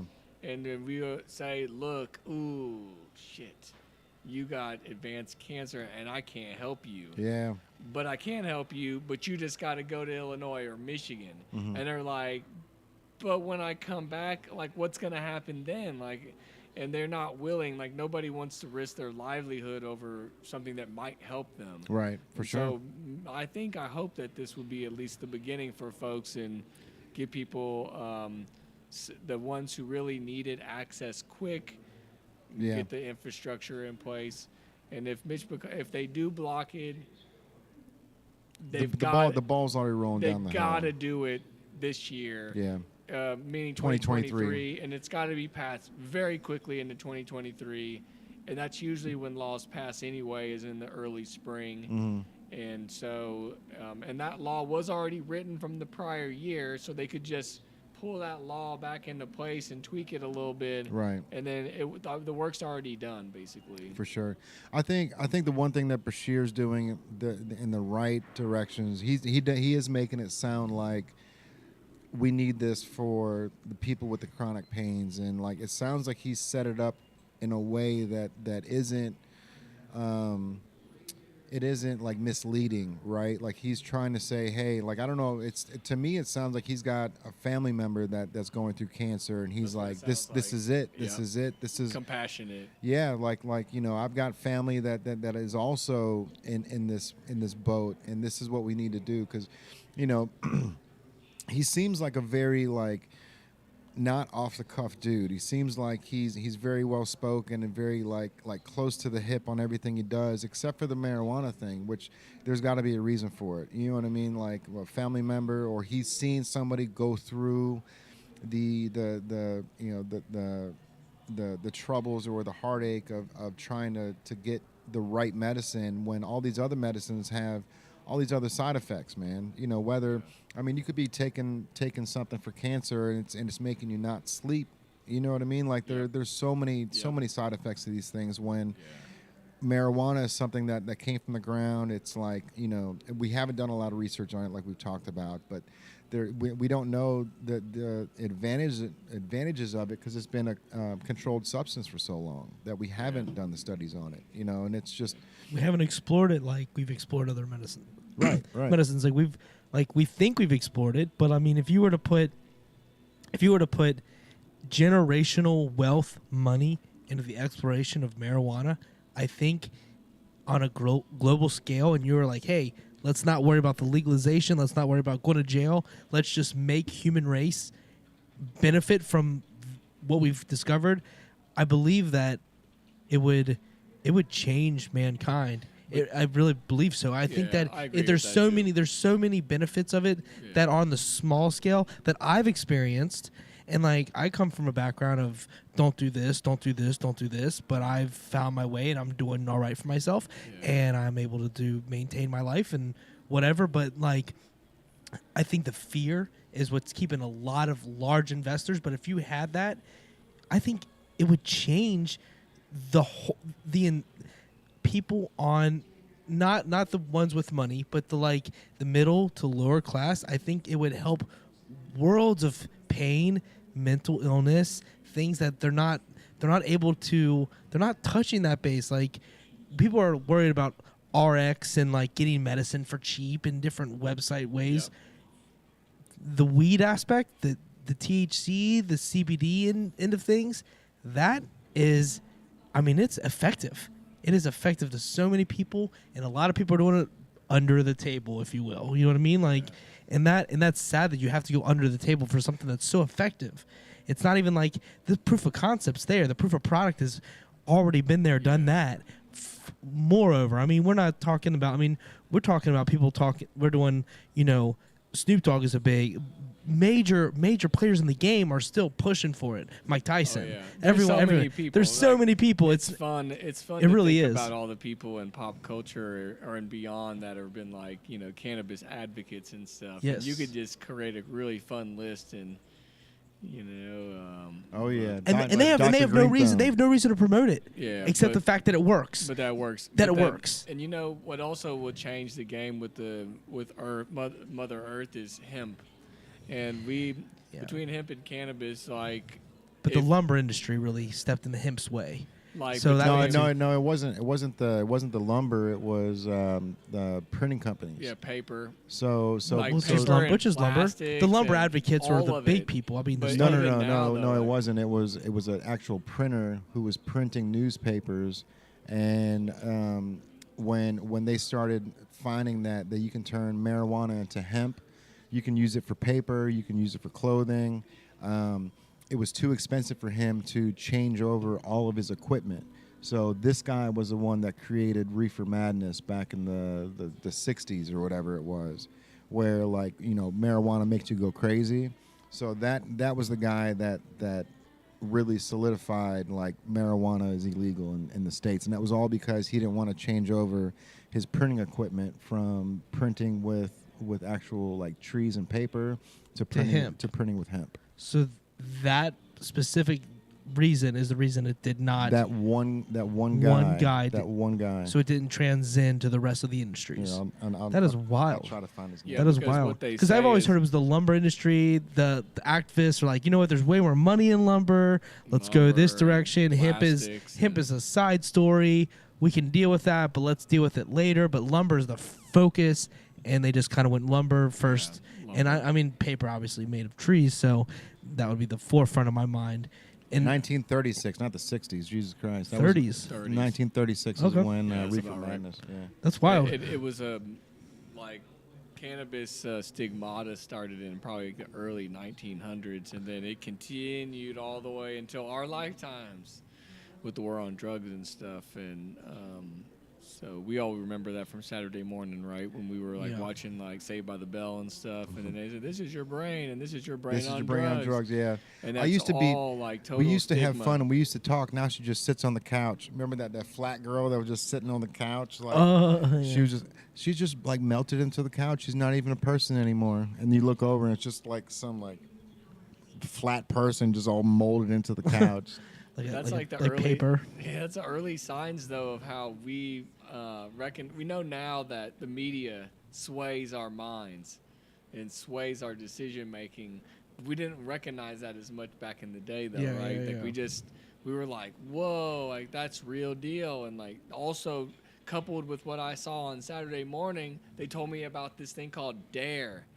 And so Yeah. between those two things, there's no way I want to touch a drug in my life, you know. And but I'll touch a pill though, drug. I'm okay to swallow that, but I'm just not okay to take that other type of drug, Yeah. you know. And so Take the Tylenol, not take that pill, yeah. swallow that pill, and so which is not man-made, or it is man-made. It's definitely in the lab. Pharmaceutical, synthetic. Yep. And so, but yeah, I mean, they say like one thing about hemp that I find interesting was that in 1 year, so with hemp, it's an outdoor grown. It's just, you know, it grows outside. They start it in the spring, and then they harvest in the fall. So they harvest in October-ish. So in Kentucky, they probably harvest mid-October. And so when they harvest spring to fall, one season, the amount of paper that they could make, so like in a 1 acre farm, hemp farm, in one season, how much paper they could make, it would be the same 1 acre forest that took 100 years to grow. So if you grew a forest, What? so Okay. all right, so like you took a forest and you grew oak trees For for 100 100 years, a yeah. 1 acre forest, and then you just deforested that sucker and you turned it all into paper. You could make the same amount of that they made from that 1 acre, 100-year-old farm forest with 1 spring to fall harvest of hemp. And Wow. so, like, wow. That's crazy. That is so crazy. that's so sad when you think about that, because That should have been said at the beginning of the episode. so, Like that. That's a huge. That's a alarming statistic to think that how much they're and that's what we've been doing all this time. how effective hemp is compared to your lumber. Your Yeah. deforestation but it's expensive, is like Jay said. It's yeah. it's a little more expensive, but why is it expensive? It's expensive because we haven't done any due diligence to figure out scientific ways to just take a big hemp plant and just toss it in some machine where it spits out paper on the other end. But scientifically they can do that. We're just getting there with that. And then also it's the same with plastics. They can, instead of using oil, they could use hemp to make plastic. yeah. And Yeah, so yeah, yeah. there's a company that sells it's a popular grinder company. It's called Santa Fe Shredders. That's a They- good name. Nice. They got nice Yeah. shredders. They usually do It's a great like shirt. aluminum grinders that have like a keef catcher and stuff Yeah. and multi-layer. But they did come out with a hemp grinder, and it looks exactly like plastic. And you could drop it, you could just like slam that into the ground, and it wouldn't. It's so durable, and then it would actually degrade over time quicker, way quicker than plastic would. Like you could let it sit out in the forest and it would slowly break down. And Right. so some of the best clothes I have are made out of hemp. Yeah, I've got a couple hemp shirts that were really cool, man. The problem is it's expensive, and so that's the barrier, is that you got to get these kind of processes to get the hemp to be turned into the final product, whether lumber, whether plastic, whether paper, whether cloth, whether rope. But once they can figure that out, then To you're get the right. price to match. And then we'll be in a place where it'll be so good, and I wonder what a piece of paper on a lumber side or a hemp side, what the price difference is. paper, like I mean, try what- to what- get, like, I what is try the to get difference? It's probably pretty It's expensive. pretty similar, I would think, if they had the equipment to do it though. Like yeah. so, Yeah, It's interesting. It's interesting. But the that- time it took to grow that forest, though, that's the difference. Right. It's like The 1 difference, yeah. year versus 100 years, right. and that's like terrible. Like makes you want to cry when you see a tree get cut down that's living and fresh. Like there's no reason to cut that. For sure. Like that's doing something for our earth and for our oxygen, Yeah. and you need birds and squirrels. Yeah. And, everything's all flowing because ecosystem of that tree, you lives know? right. Yeah. So Yeah. so here it is. Here it's the theories that marijuana prohibition was drummed up to remove fiber hemp from competing with industries like nylon, paper, and cotton. The most common theory is that the DuPont Corporation, inventor of nylon, joined forces with the newspaper baron William Randolph Hearst. Now that's the guy that you can look up that put an axe on the whole thing. William Randolph Hearst, who had a pulp paper investments to demonize marijuana in order to get the fiber hemp off the market. So like DuPont and this other Man, DuPont. I'm familiar. Ooh. Yeah. Yeah. Let's not talk about DuPont anymore. man, Ooh. it's crazy, dude. So They're the ones that are implicated in contaminating the whole U.S. water supply. oh really? Yeah, and that just was in West Virginia and Ohio in the 70s. Are they the reason for the? What's the? Who's the reason for the Flint, like Michigan water crisis? This Are they is, part of that? This is related to so DuPont created Teflon. Okay. So back in the 70s and 80s, they started releasing Teflon, which would make things not stick on your pots and Yeah. pans. Well, they were using chemicals in that Teflon, which are cancerous, and they were just dumping that off into the water and stuff in Ohio and West Virginia. You can look it up. I mean, it's a huge deal, and so they're now recognizing that those chemicals are like embedded into the U.S. water supply, Oh wow. which is crazy. And it's like they find it in like rainwater and birds and fish and Yeah. Is It's DuPont still around? Are oh they- heck yeah. So are what lawsuits on them? Like what's Oh going yeah, on? yeah, they got sued. I'm sure. for I'm all sure. that Teflon. There was actually a movie that was filmed in Cincinnati with Mark Ruffalo. You said Dark in Water? Dark Water. It's about that.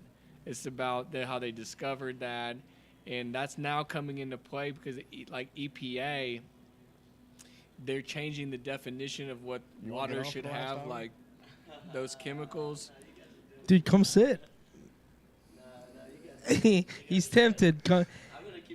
That's cool. Yeah, but If you want to come sit. There's a microphone and the headphones for you. yeah, so like Got this- your name on it, basically. So the water that you have, that's what they're recommending now because the water supply is so tainted is to drink either water. There he is. Yeah. Sorry. Yeah, water from carbon filter Mhm. or reverse osmosis water, and don't drink water out of the tap and stuff because of that reason. No kidding. Yeah, it's crazy, man. That's good to know, man. DuPont's out here making billions and telling other companies you can't do what, you know. Yeah, DuPont was Mm. involved with that way back in the day. It's crazy to even think about. Like, yet they were contaminating.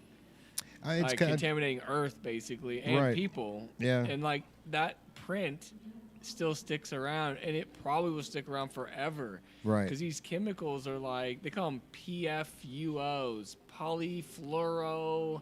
It's a long chemical. They just don't go away. It's like and they putting red ink into a white bucket of paint. Yeah, and then bro. like they just when you ingest it, it just sits in your like DNA of your body.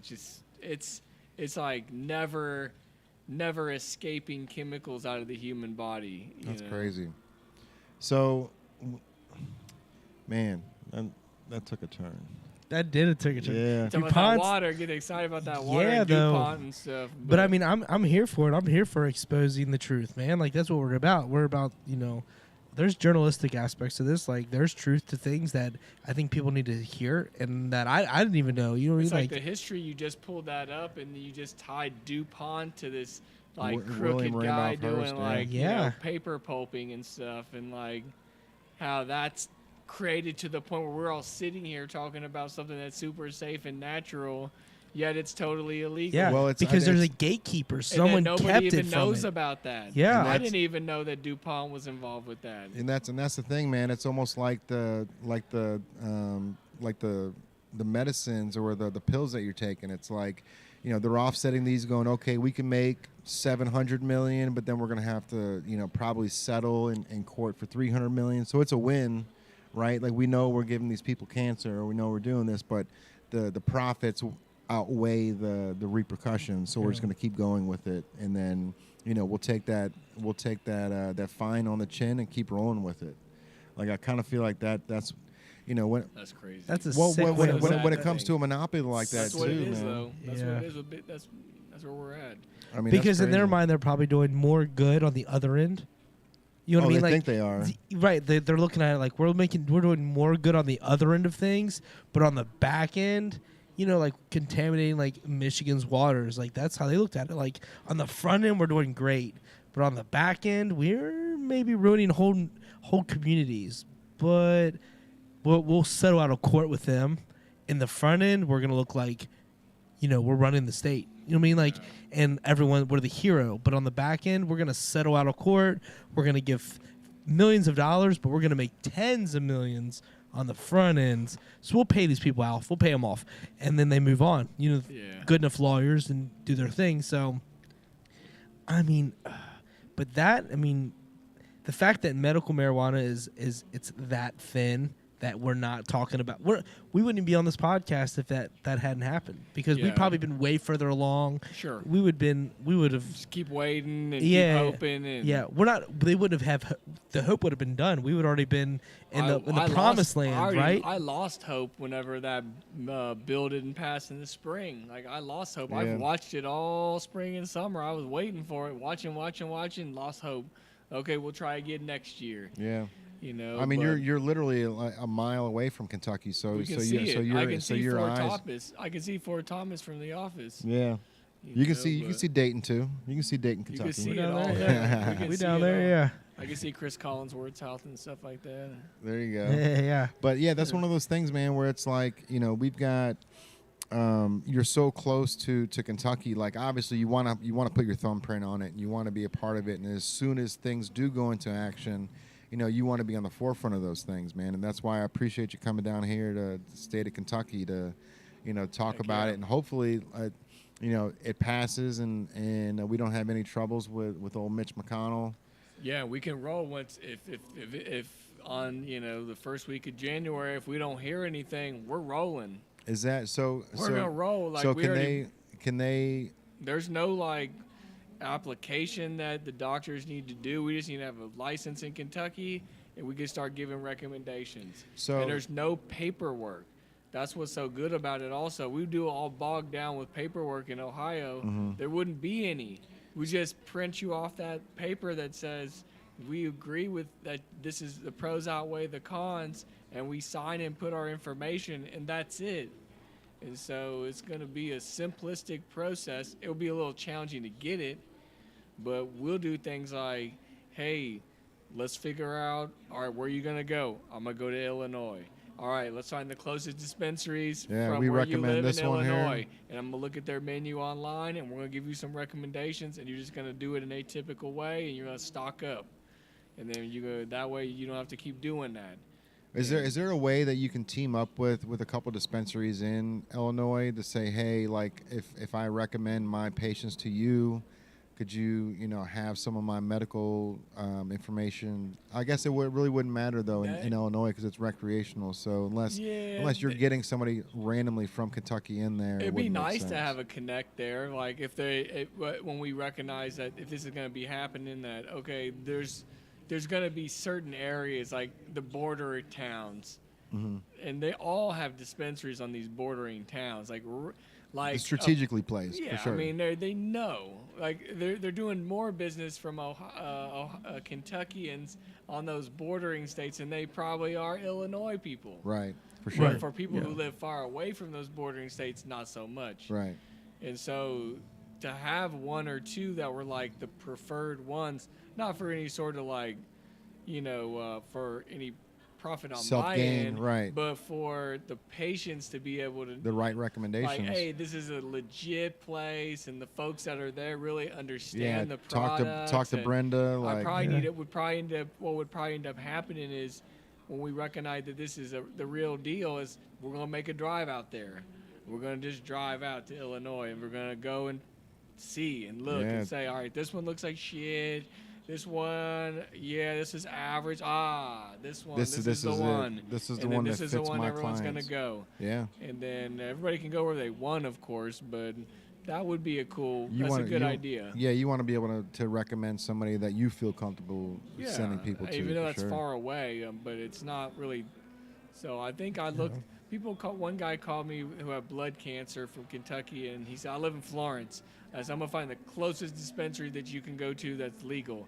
And it was, I think, 2.5 hours, which isn't that ideal, but it's not that. And some people already not that far. Some people are already doing that too. Not far. Right. Two People and a already half do- hours isn't that bad. That's Indianapolis. People That's are not that doing far. that anyway. Right. Yeah. And then to do that, and then to have this like peace of mind that, hey, I got this medicine here. I'm gonna go back into my home state, and I'm gonna marinate with that medicine, and I'm gonna just use it whenever I want. I'm gonna use it on my porch. I'm gonna use it. I'm gonna use it. Yeah. And people ask me about it, I'm gonna be honest, and I'm gonna tell them. And that's the beginning of the legalization process, and then people start feeling, liberalized, and they feel more free about their use, and then they get better outcomes because then they know that they're comfortable and they're safe and they're not going to get in trouble. Yeah, I hope everyone feels as comfortable as we are about talking about it one day. Right. That's what I from that statement alone. I just hope everyone feels as comfortable about it as we're having a podcast about it. You know what I mean? In a public place. You know what I mean? Like we're not worried about anything happening at this moment, but we're talking about it in open setting. You know what I mean? And I hope eventually people understand that. I mean, what's up, guys? What's up? There's so many. It's the movies, bro. It is the movies. It's the holiday season. Yes, too. it is. Yes, it is.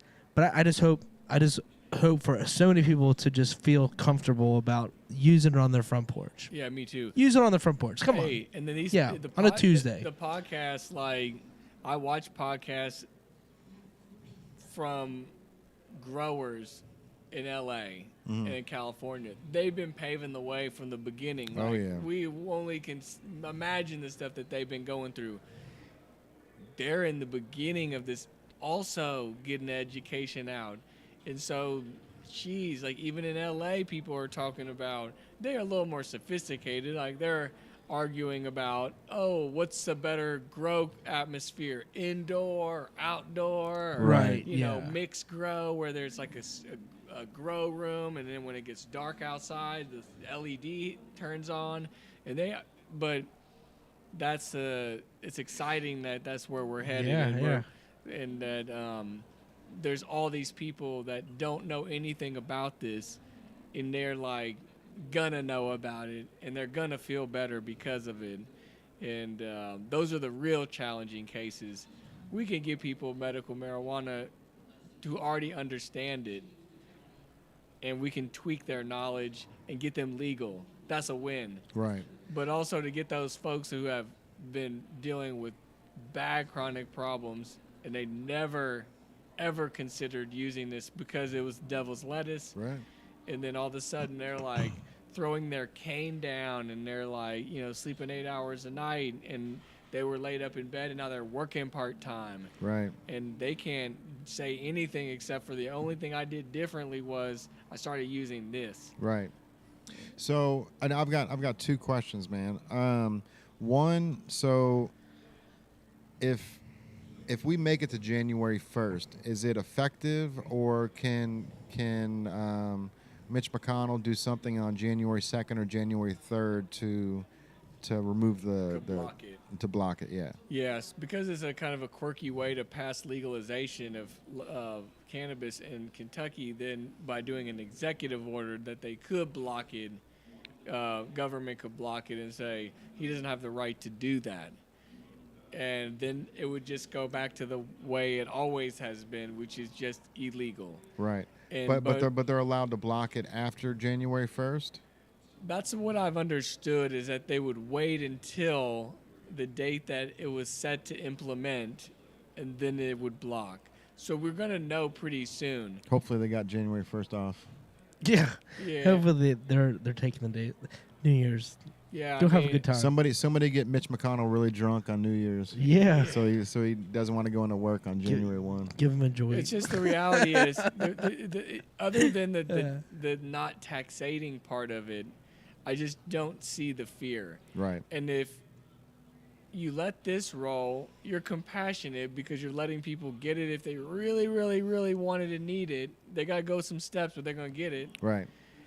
And then you build that infrastructure.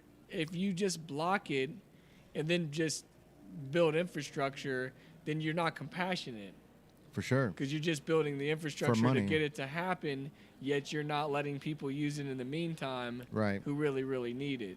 So hopefully, I mean, again, 37 states, will you be the 38th state?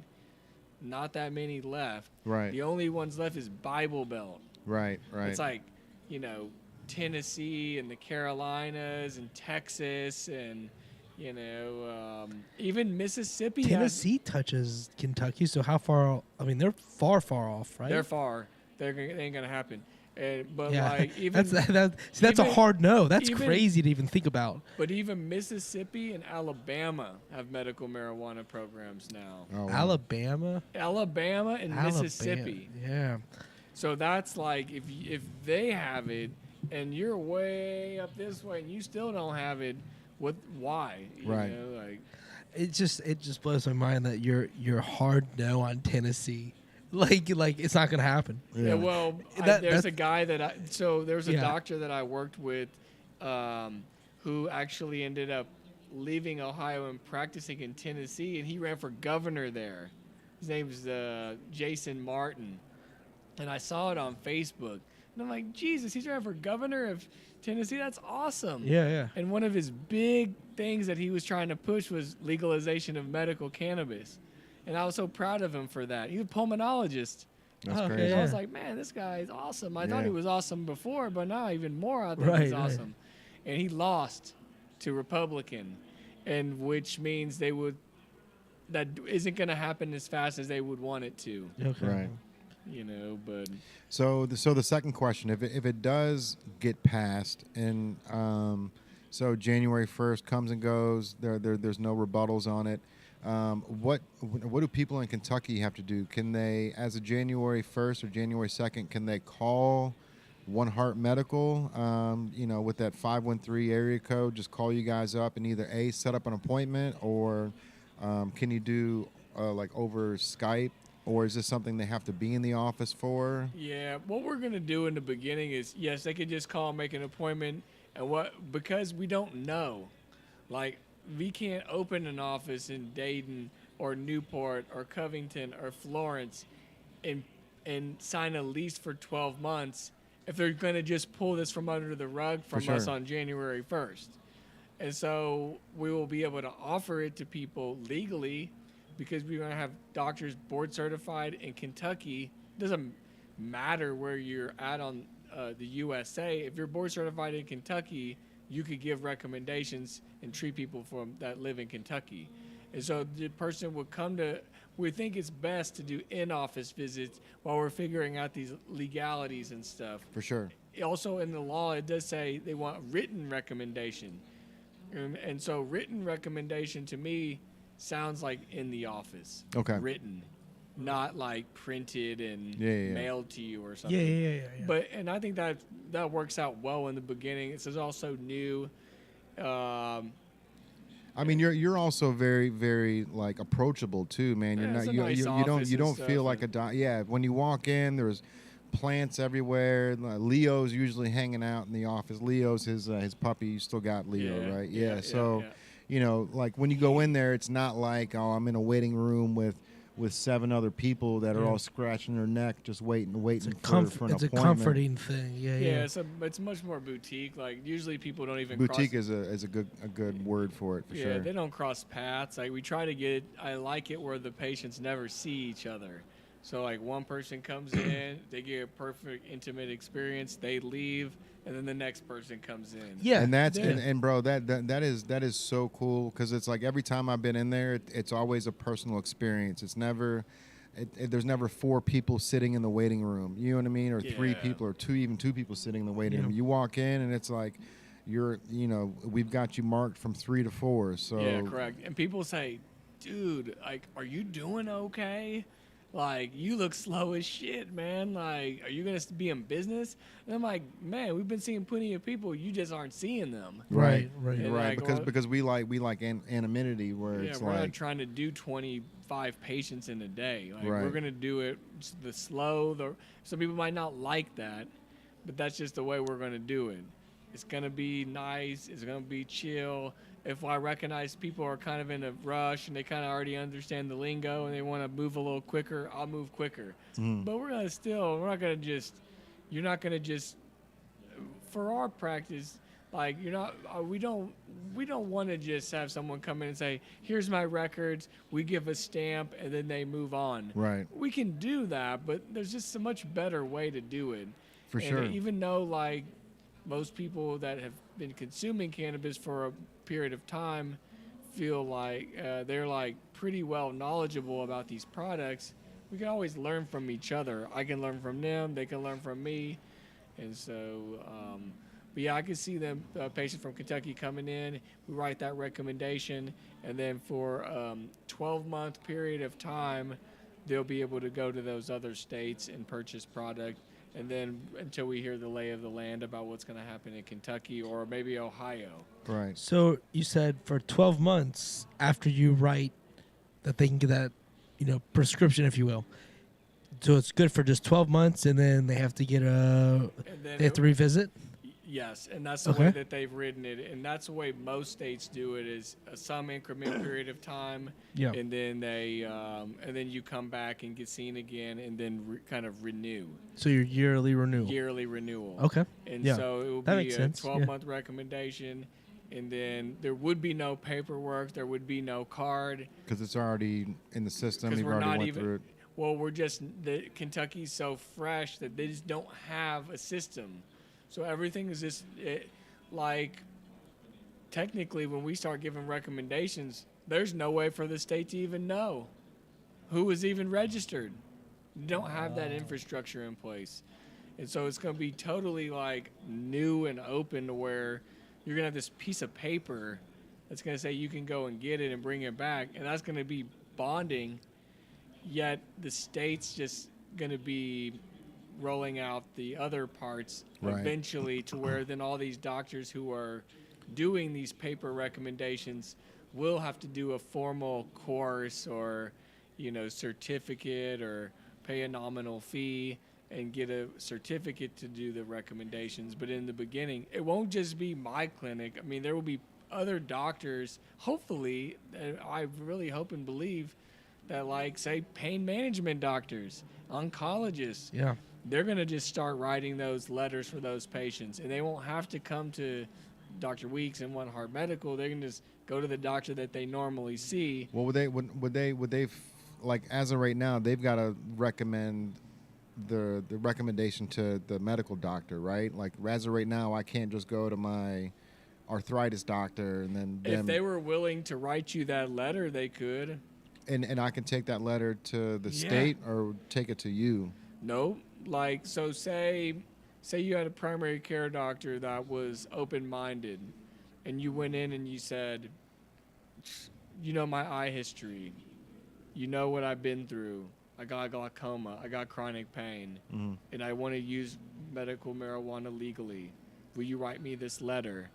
If they say yes, you're good. Okay. You don't even have to come see Dr. Weeks or One Heart Medical or a medical marijuana specialist. What you would get out of us is you'll get some education about the right products and the right and follow up if you need it. But if somebody kind of already knew what they liked and they had a way to get that letter, then that seems to be the best way to do that. Right. And then you wouldn't have to pay for that at all. There'll be no out of pocket. You just go see your family doctor, they write you that letter, and then you move forward. But what's going to happen? That's just hearsaying if those doctors are willing to do that, though. Correct. That's the big question: is are doctors going to be open-minded to do that? There will be some. Yeah. But there'll be, at least in my experience, the number of doctors in Ohio that do this recommending of medical marijuana, they have to be licensed by the state. The number's been 600 for 3.5 years. Okay. It hasn't gone up. It hasn't gone down. Oh, It's wow. the same number, 600. Yeah. There's so many people in Ohio. 600 doctors is a small number. Right. And only about probably a third of those actually do what I'm doing, which is giving recommendations every day. Okay. So you're saying 100 to 200 doctors in an entire state of Ohio. Yeah, and like I honestly like with the amount of doctors that I've come in contact with, man, and it's like, I mean, I've gone to Louisville, Lexington, Chicago, Cincinnati, all for eye surgeries, and every single time I've asked them the exact same question. Hey, what do you think about marijuana? And every single time, it's been the exact response to the point where it's like, okay, this is written. Like these guys are taught to say this. Because it's like, it didn't matter if I was in Chicago or if I was in Louisville, I would get the exact same rebuttal, which is like, whoa, that's not the road you want to go down. There's other avenues like medicine and medications that you can take. Like I've got to take 3 eye drops 3 times a day. Each eye drop is 5 minutes apart. So 3 times a day, I've got to spend 15 minutes in the bathroom. 1 eye drop, I got to wait 5 minutes, another eye drop, another 5 minutes, another eye drop. And then I can go on my day, but then halfway through the day, I've got to do 15 minutes of eye drops, and then at night, I got to do 15 minutes of eye drops. And it's like, there's so many, it consumes everything, man. You know what I mean? And it's just like, if there was just an easier way to make it happen where, the marijuana, it's just like you can smoke it and then for half the day or the whole day, like I don't have any eye pressure, any eye pain, it's like, and when I don't, I feel like my eyes are crossed, man. Like there's so much pressure in this eye that I feel like I'm looking at my nose or I've got to sneeze.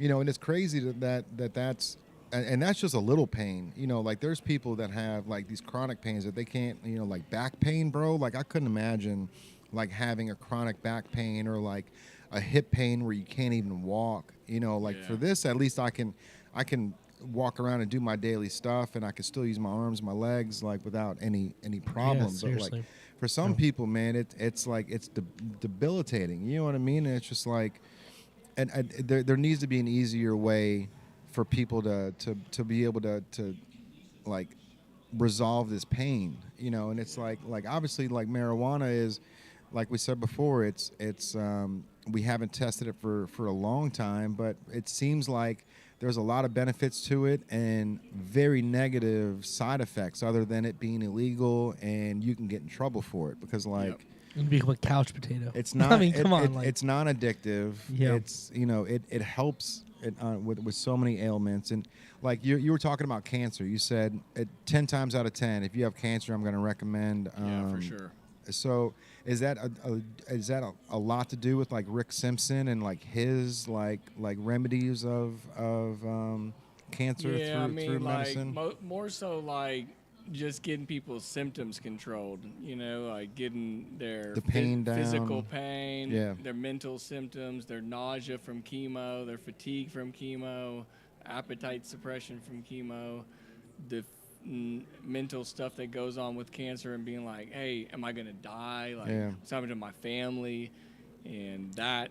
But then, like, we also know that there's some kind of intriguing components of cannabis that could have anti-cancer effect directly. Right. And there's certain cancers that like we're finding like if you use CBD and THC, like it prolongs your survival. And so people want to know about that and we want to tell people about that. But we just try to Without the stigma. try not to sell it for that. Yeah. 'Cause we don't want people to also get their hopes up too much That either. this is going to cure cancer. Yeah, so it's like, hey, like let's use it for symptom management and let's get that runoff. For sure. And we've seen that. And I actually have a friend that she's my patient and a friend who got diagnosed with ovarian gynecologic cancer. And she just used major cannabis throughout her treatments. Chemo, surgery, chemo, got just totally shellacked with treatment. And she just rolled through it, man. I mean, she lost her hair, but like nil nausea, weight was stable, you know, had good family support, had some anxiety, but like coped with it and is like through it all now. And like That's awesome, man. most people like they would be like having to stop treatment because of some side effect or their weight's getting down, and she just cruised. And she knew like if I'm fatigued, I'm gonna smoke some sativa flower. If it's the chemo days, I'm gonna take some gummies and prevent my nausea. Right. I'm gonna take my RSO every night, and she just had this regimen, and it just worked. That's awesome, man. And so I do, and then like, you know, it's not a sale. I've stopped selling cannabis to people. I like sales pitching it. Mm-hmm. Like, hey, you should consider this because you're like bitching about pain and insomnia and stuff. I just don't do that anymore. Yeah. Because they have to be ready for it. But if someone has cancer, that's the one time where I might kind of sell it a little bit more. Oh yeah. And I'll sell them on it to use it in the beginning. Mm-hmm. And I get some doctors that send us patients, and they'll send them at the end. Yeah. End meaning like they got they had a brain tumor, they had a seizure, they got diagnosed with brain cancer. They just hacked on their brain and like cut this cancer out, and then they just did massive radiation and chemotherapy, and now the patient's all like, you know, gorked out, and they're like having headaches and brain fog, and they're not eating, and they say, I got the perfect person for you, Dr. Weeks. Yeah. yeah. And they get those patients. I'm like, Yeah. where the hell have you been? Like, you should have been here 9 months ago. Like, now you come? Right. So, yeah, we're going to get you some benefit. But I think, at least anecdotally, meaning historical experiences, that when people come out on that front end, they fly much differently than the ones who didn't have access to that. And that's pretty powerful. Like, say, you can use this as a tool to weave yourself help through navigate. cancer. Yeah, 100%, man. My dad went through chemo. He actually went through chemo twice, and the third time he was like, I'm not doing it again, man. You know, and like my dad was a G, dude. Like he was a head manager of like 144 employees at this printing company, and every Wednesday he had his chemo treatment, and he would go to work on Mondays, he would go to work on Tuesdays. On Wednesday he just said, hey, I can't be at work until noon. And so he would go do his chemo treatments and then go into work. Never told anybody at work that he had cancer. He just like tucked it inside, man, and just kind of like kept all that shit. But you know, like every week or every 2 weeks, I would just see him, man. He'd just be sitting in his robe like, this shit's fucking like taking it out of me, bro. Like that chemo that he got to go through, and like, you know, it sucks that this was, you know, 2014, 2015 when this was going on. Like, you know, marijuana wasn't even on the radar to help him out. You know what I mean? But to see him go through that, it's like, you don't want any of your family members to go through that. And if you can do anything to subside any of that pain or any of that like, because I can't imagine what was going through his head, man. You know, like I wasn't established yet. Like I was still trying to find my life. You know, my sister was still trying to find her life, and my dad's over here at the end of his going, fuck, man, like my family I didn't set them up. You know what I mean? What he did, he set us up, you know, financially. Like he was a G doing all that stuff, but like, you know, he wants to make sure that his kids are happy and safe before he goes, right? Yeah, sure. And so the fact that we never had a chance to do that, man, it's disheartening for sure. But if anybody can utilize the marijuana and have a family member that has to stress a little less, like I'm all for it, man. Like, you know, It's a big deal. yeah, when I saw my dad going through those moments, man, it's just like, Jesus, dude, like strongest man I know. You know what I mean? Yeah. So Yeah, it's hard. Yeah. I see people suffering, and we've had some. It's so when you're a doctor dealing with people with cancer. One thing about that is you don't get to see some of them you don't see again. right. So like if somebody comes in and they got a terminal small cell lung cancer, I already know they're not going to be here in a year. Right. And if I give them a year recommendation, that means I'm probably not going to see them again. Right. And so, but sometimes the family members will call us back and they'll say, hey, I wanted you to know that such and such, they died. Yeah. And we're like, oh man, like it's awful. It's got man, it's got to hurt every single one of these people that you meet, man. And they're so nice, and they're like, this cancer has no face, you know. But Yeah. but the silver lining though, and it's the only thing that can keep you going when doing this is people.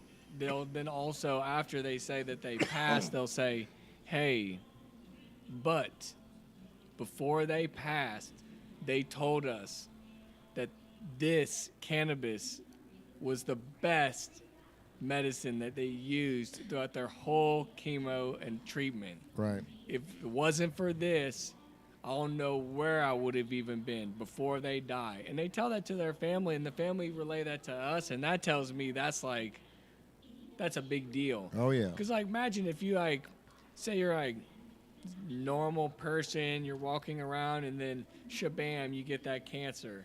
And then all of a sudden you got this like terrible pain that's like new to you. And then the doctor's like, I got something for you. It's called Percocet.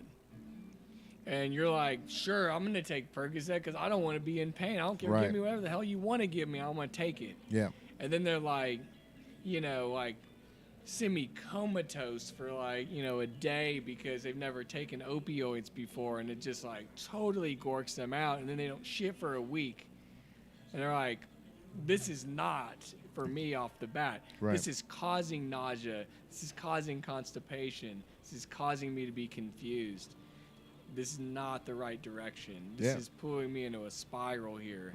And then if you don't have access to anything else, you're going to keep taking that. And so it is the right thing. And maybe that's why, like Bashir is saying, like, this is a public health emergency It's because the opioid crisis. Opioids and people suffering with pain and cancer. And like, it's crazy to think that, but I kind of agree with them that it is kind of an emergency. Like if if you're sitting at home with cancer and you don't want to take opioids and you don't want to take Valium, you're hosed. Right. Yeah. Right. Like, you don't Yeah. got no other options. Like, we're going to take Tylenol Right. and Zofran Yeah. and call it a day. Like, it won't work.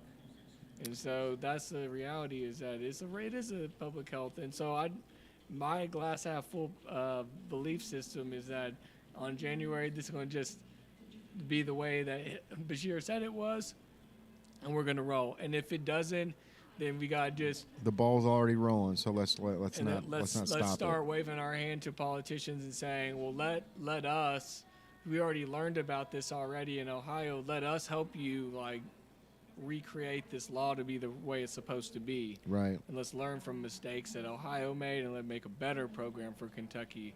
But I think that it doesn't have to be blocked. It can just be pushed forward, and that can also happen at the same time. Right. Because you Yeah. guys, you want to tax it and stuff. You want to make it, you want to Valuable for the state. creates huge number of jobs, like, for people. Like, if right when it goes legal, you're gonna have all these jobs, people growing it, people Yeah. processing it, people at the dispensary level, people like security for the companies. Yeah. Like, I mean, it's just like inventory, people like checking inventory at the different dispensary. Okay, you need more product here, so okay, what do you want to buy? And okay, I'm gonna get you that. And I mean, there's all these different levels, and so you got a lot of opportunity for, like, economic growth. And 100%. That's why I'm surprised they haven't made the move yet. I feel like Especially in an agricultural state like Kentucky. Exactly. That's about growing. 100%.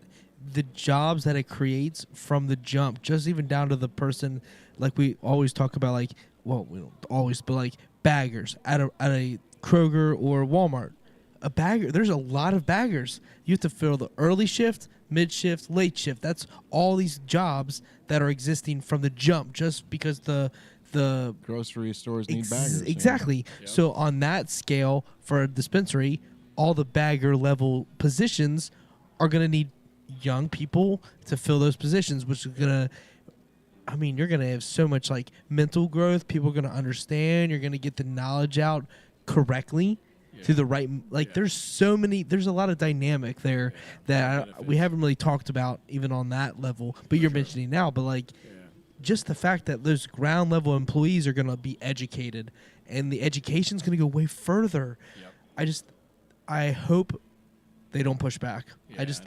I know. This is our They time. shouldn't. They shouldn't. They They shouldn't. shouldn't. Like, Yeah. knock on wood, man. This wood.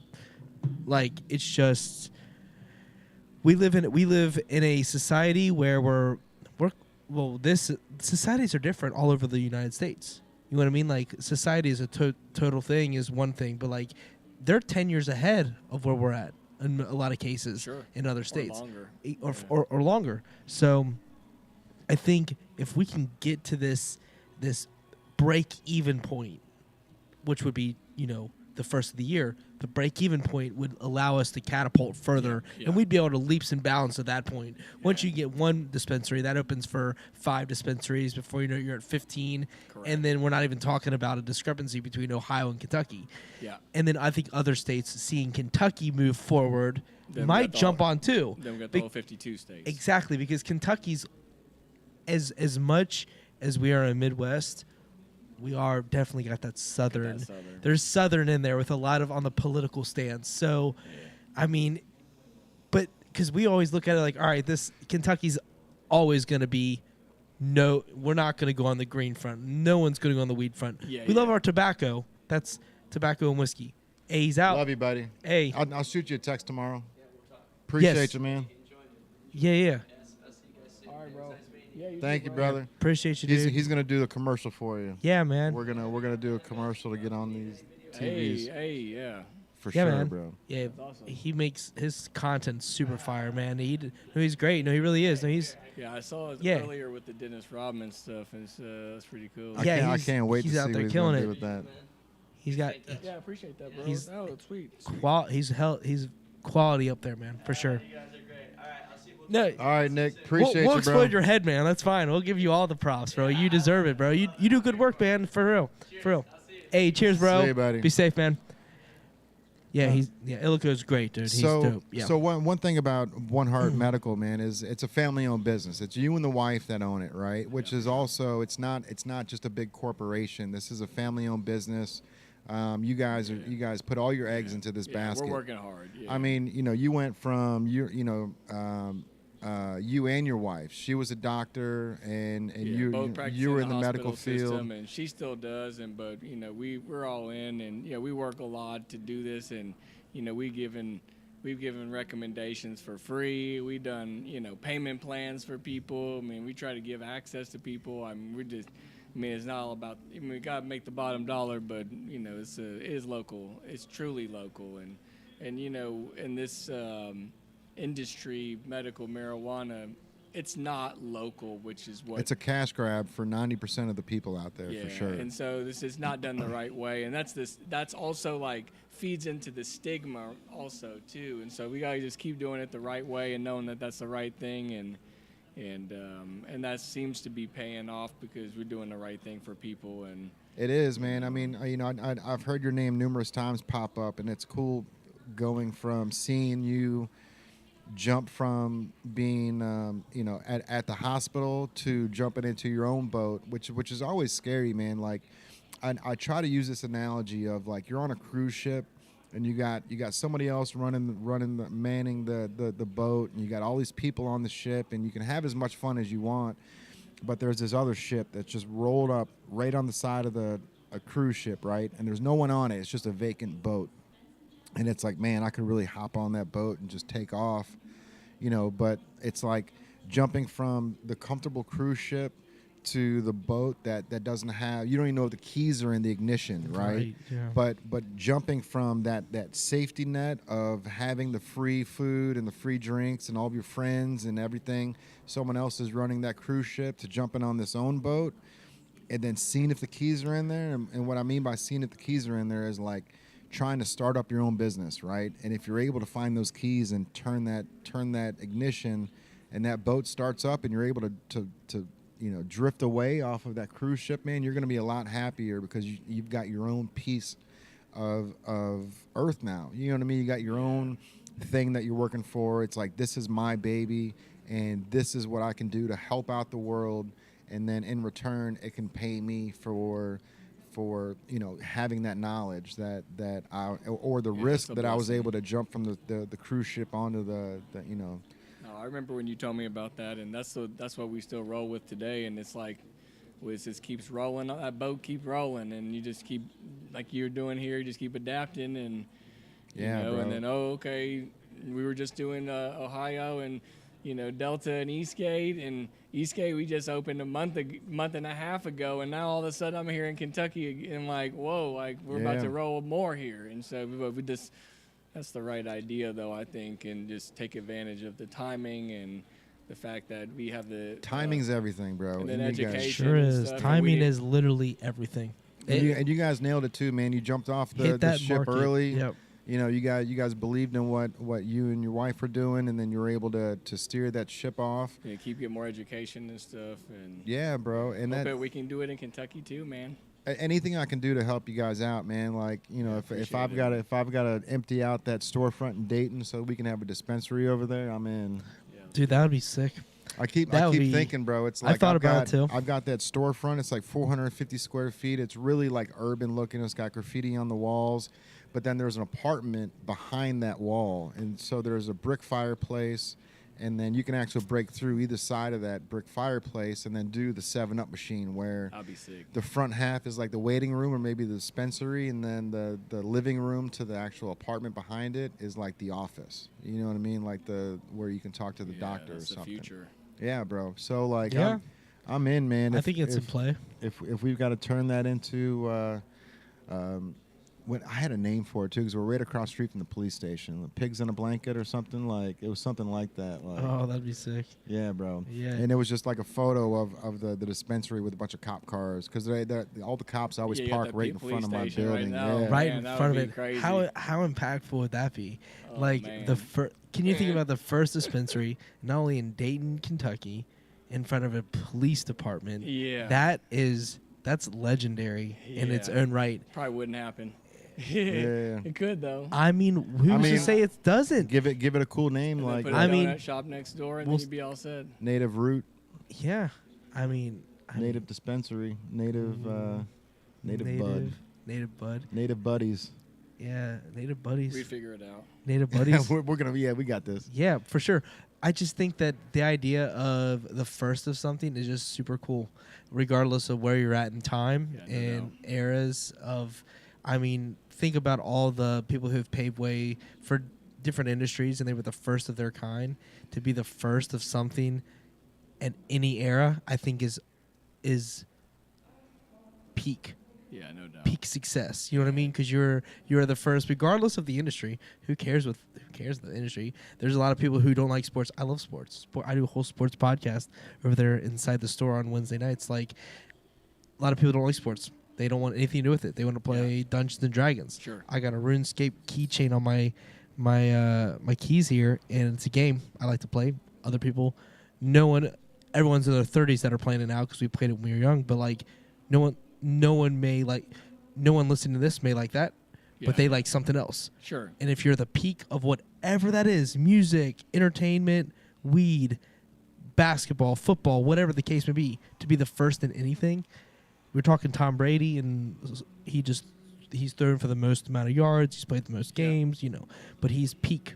He's peak. Regardless if you think he's most athletic and the best guy, whatever. Yeah, sure. People are like, Dan Marino's still better. Even he didn't win a super. You know what I mean? Like, but still, peak. If you're the Yeah. peak in anything, in any industry, I think that's very cool. I think that is. Humans have been doing a lot of things for a very long time. You know what I mean? And to be first is cool. Is something you should you don't even need a plaque for it. You're like, I'm the first. And even if people don't know it, there's OGs that will recognize, and then the legacy's created. Because I think legacy is the big part of everything. Everyone's looking for what's their thing. What are they meant for? We don't understand what the point of life is, so why not be the first to something? Yeah. That's cool. I mean, I think pioneering I think that's peak human performance, and I appreciate the work that you're doing, I and appreciate that is important. Yeah. And I don't think that's that's a topic people talk about a lot, because they're just like, everyone expects something to already exist. Yeah. You know what I mean? Sure. We're in the Yeah. like life where we're like virtual reality is becoming a reality. Sure. VR. I mean, we're about to drop a virtual reality clothing room, and we already have one, but like an updated one to our reality now. But like the fact that virtual reality is something on the table in general, Yeah. and it's now a regular thing, and they're creating the metaverse, and Facebook's Sure. doing their movements. It becomes second nature. exactly. Oh, it's nothing. Right. But this isn't nothing. This Yeah, is something that's, we're talking cancer patients. You know what I mean? We're talking Yeah. like Yeah, people with VR, chronic like head. Crazy, like Egg- what the potential could be. Right. Yeah, This right. isn't virtual reality. This is reality. So like Yeah. to pioneer something in reality when you're dealing with a battle of pharmaceuticals, and you're dealing with people that are, I mean, it's a money hungry world we live in. I mean, there's many conspiracy theories that they've created the cure for cancer. The pharmaceutical industry needs people to be dependent on medicines. So Yeah, like there's been a cure for HIV, but they Right, want they just won't people release it, right. They want to keep people on the pills and the vaccines. yeah, and yeah, stuff, just and, we'll yeah. post those commercials. Why are you posting commercials of HIV if that's ending people's lives? Like, you make it seem like it's something small when behind the scenes there might be a cure. Yeah. And I mean, there was a human that just naturally was cured recently from HIV. I just saw, I think there's been multiple people that have been. Magic Johnson. No. I mean, Magic Johnson, he's got money, so he gets opportunity. But regular people have been cured naturally based on their body just curing them on their own. Yeah. So like, that's fascinating on its own. That's a whole other podcast. But like, we're in this point of medical. We're in a history where like we've never been before. You know, the United States is really on a small, like, we're really young. Yeah. I mean, like, Yeah. China's ancestry is much further along Yeah, in correct. medicines and many different things. And so like, we're at an era where we're understanding that marijuana can affect us on a global scale, and we're just the United States. We're kind of just like, it's all about money first and health later. Yeah. It kind of seems like that's Yeah, no doubt. rule of thumb. So like, the fact that you're bringing it to I mean, if Kentucky, if you're able to bring a dispensary to Kentucky, man, that is a huge. I'm not talking legacy, but like that's awesome. Because I would never even jump into that pool, but you're gonna spearhead it, and that's super cool. Like you talked Eastgate earlier, and Eastgate, growing up like younger, I didn't think Eastgate is forward thinking more than me in Kentucky. Yeah, they're not. You know what I mean? Just because of state line. Yeah, The they're people in not. Eastgate aren't thinking more forward than They're myself. not. I don't feel as They're if just the state. the state They line, just and got- that they blows just my got mind that a stuck in the state line can keep me from Yeah. curing if I have some health issue. I mean, my depression. I think marijuana helps greatly in certain aspects, but if I'm having real health cancers involved, and a state line is keeping me from like freedom of like life because I'm in so much pain, and that could help me. I don't know, just it's awesome, and you should be very proud of the work you've done, man. Yeah. Yeah, appreciate for that. people that Yeah, can't thanks, defend guys. themselves, you know what I mean? Like 100%. they're not able to do that. You're doing it for them, Yeah. bringing it to them, and that's you just gotta step back sometimes. That's where I'm at with it because Yeah, that's for that's, sure. that's where we're in the podcast, really, man. Yeah. Like as we wrap up in the next 5 to 10 minutes, it's like reflect on the moments you've Yeah, for created. Sure. Yeah, Like no we've doubt. talked 3 hours about technicalities and law and if they pass or they don't pass or they do this or they do that. A lot of external factors, but the stuff you can control is the work you're doing within Yeah. the community. Yeah, for sure. Definitely proud, man. Yeah, It's appreciate awesome. that. Yeah, Yeah. absolutely. And you've That's what got keeps us going. you've got Yeah. 3 locations.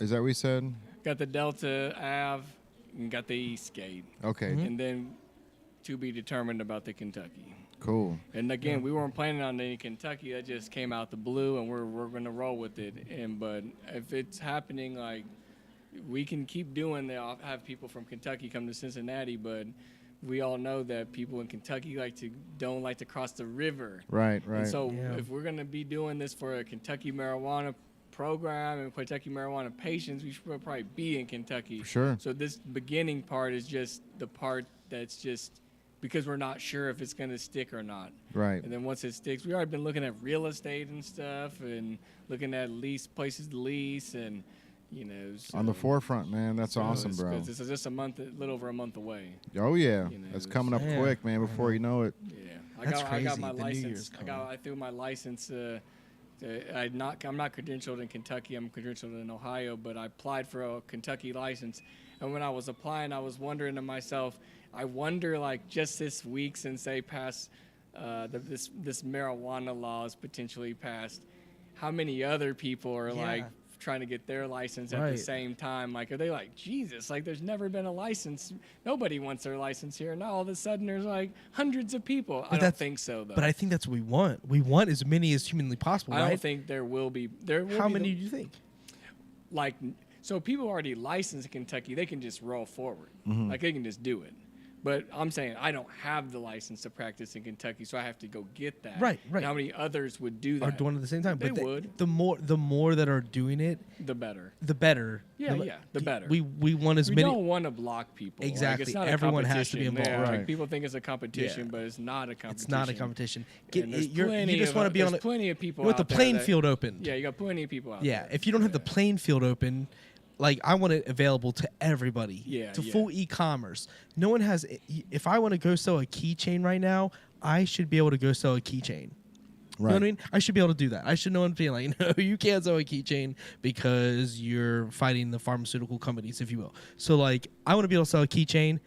I want to be able to sell my bud, whatever, across the board. So you want to let it open. Now, how much they pursue it after it's legal, that's on the individual man, woman, whatever. But everyone should have the opportunity. So I'd want everyone to apply because that would show the proof of concept. Like, hey, Yeah, more people are everyone's fit, interested in everyone's this. spot on, yeah. We're into this. And once We'll see. all the states are open, because if Kentucky opens it up, that's one of the states. I mean, I've lived here my whole life. That's one of the states. I mean, I wouldn't even see us beyond, like you said, a hard no on Tennessee. I don't see us any different than Tennessee Yeah, yeah. Right. personally. If I really don't. Yeah, so When you this said a is hard no, exciting. I was kind of taken aback by that because I see us at the same place as Tennessee. Yeah, sure. So when you're saying hard no on Tennessee, I'm like, no, we're the same at Yeah. Tennessee, but I guess from your perspective, we're not.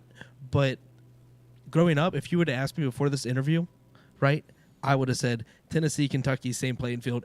Ohio's above us. Well, I think And that's where I I'm think at. the only difference is Andy Brashear right now is the one that's kind of Him. like That one you know, human. Yeah. starting the forefront of it. Right. And what I think we should do is ask every female in Cincinnati to try to get Mitch McConnell drunk on New Year's.